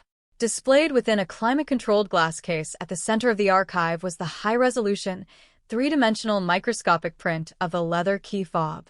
It stood not as a symbol of human malice, but as an eternal testament to scientific discipline and human refusal to surrender to time. Retired Commander Sarah Miller, living quietly near the foothills of the Front Range, spent her days writing memoirs, advising national cold case commissions, and mentoring the next generation of women entering forensic science. She made her annual spring journey up the winding mountain pass into Teller County, not out of lingering grief, but out of a deep, quiet gratitude for the peace that had taken root in the valley. Walking through the sunlit meadow of the nature preserve where Arthur Vance's old transport depot had once stood, Miller watched local children playing near the footbridge and hikers traversing the timber trails. There were no ghosts remaining in the shadows of Phantom Canyon, no unspoken dread hanging over the mountain air, and no unanswered questions waiting in the cold. The monster who had believed he could slip into the night and outrun justice had been thoroughly, permanently defeated by a single microscopic truth. As the late afternoon sun began to set behind the majestic, snow-capped peak of Pikes Peak, painting the sky in brilliant hues of gold, crimson, and violet, a gentle mountain breeze rustled through the tall ponderosa pines. The 14-year night that had fallen over Teller County in late 1999 had finally, completely yielded to the permanent light of truth, justice, and memory. The porch light that had burned through over a decade of dark winter nights was gone forever, no longer needed in a land where peace had finally come home. By the late autumn of 2028, the systemic impact of Case 99-4108 had settled into a state of quiet, permanent integration within the global law enforcement architecture. What had begun nearly 3 decades prior as an agonizing, snowbound missing persons case on a quiet driveway in Teller County was now taught across world-class forensic institutes as the definitive benchmark for molecular evidence retrieval. The narrative had evolved past the drama of its initial courtroom victories, maturing into a foundational pillar of modern criminal justice ethics and microbiological forensics. Throughout federal and international police jurisdictions, the implementation of the microtrace spatial audit had thoroughly rewritten the operational playbook for legacy investigations. Forensic pathology labs across North America and Europe no longer evaluated cold case files based on the presence of visible, macro-level biological fluids or clear fingerprint impressions. Instead, every physical item cataloged within an unsolved file, from watch straps and coat zippers to vehicle controls and worn leather key fobs, was treated as a high-density matrix of microscopic biological data. Using hypersensitive touch DNA extraction and low-copy number PCR amplification, forensic technicians routinely isolated cellular fragments left behind by human contact that had occurred decades prior. The tangible results of this methodology continued to send quiet shockwaves through the judicial system. In communities across the globe, families who had endured decades of painful uncertainty were finally receiving answers. Long-dormant murder files were systematically brought to closure, not through dramatic deathbed confessions or sudden strokes of luck, but through the calm, unyielding voice of microscopic science. Serial offenders who had lived out their lives in comfortable anonymity under the assumption that time had erased their footprints were confronted on their doorsteps with warrants backed by indisputable genetic truth. In Teller County, the physical and cultural landscape reflected a deep, lasting state of equilibrium. The high country valley, framed by the majestic, snow-capped contours of Pikes Peak and carpeted by dense stands of ponderosa pine and golden aspen, carried no remaining traces of the shadow that had hung over it for 14 years. the small mountain towns of Woodland Park, Divide, and Cripple Creek, where residents had once spent freezing winter nights locking their doors, drawing their blinds, and harboring quiet suspicion towards strangers, had completely reclaimed their sense of sanctuary. The open car door in the snow, the idling engine, and the flickering porch light were no longer symbols of unresolved terror. They had become historical milestones of human perseverance, community solidarity, and scientific triumph. At the Teller County Sheriff's Office, the Vance Archive remained a central sanctuary of learning for visiting homicide detectives, forensic geneticists, and legal scholars from across the globe. The central display, a three-dimensional, high-resolution microscopic render of the porous leather key fob, served as a quiet, powerful monument to investigative discipline. Mounted directly beside the exhibit was a quiet inscription reflecting the core philosophy forged during those long years of patient work. No action is lost to time. Physical reality retains the truth until we acquire the eyes to see it. Retired Commander Sarah Miller, living in a peaceful home nestled against the foothills of the Front Range, spent her days consulting on national cold case initiatives, mentoring young forensic scientists, and reflecting on the long road that had brought her from a frustrated young detective staring at a cold case whiteboard to a pioneer of modern criminalistics. She made her regular autumn return to Teller County, taking long, quiet walks through the nature preserve that had replaced Arthur Vance's old transport depot along Highway 24. Watching families stroll across the wooden footbridge and hikers make their way along the pine-scented trails, Miller felt a profound sense of quiet completion. There were no lingering ghosts along the granite cliffs of Phantom Canyon, no unspoken dread in the mountain air, and no secrets left buried beneath the winter frost. The phantom predator who had believed the 1999 snowstorm would protect his horrific secret forever had been thoroughly, completely defeated by a single fragment of microscopic truth that refused to be silenced. As the setting sun cast long, golden shadows across the quiet valleys of Teller County, painting the snow-capped peak of Pikes Peak in brilliant shades of violet and rose, a soft mountain wind whispered through the tall pines. The 14-year night that had fallen over the high country in late 1999 had yielded entirely to the permanent, unyielding light of justice, memory, and truth. The porch light that had burned through over a decade of cold mountain darkness was gone forever, replaced by an enduring peace that would grace the valley for generations to come. Part 20. By the spring of 2029, 30 years after a quiet mountain driveway became the site of a bewildering crime, the saga of Case 99-4108 reached its final, permanent resting place in the annals of global law enforcement history. What began as a local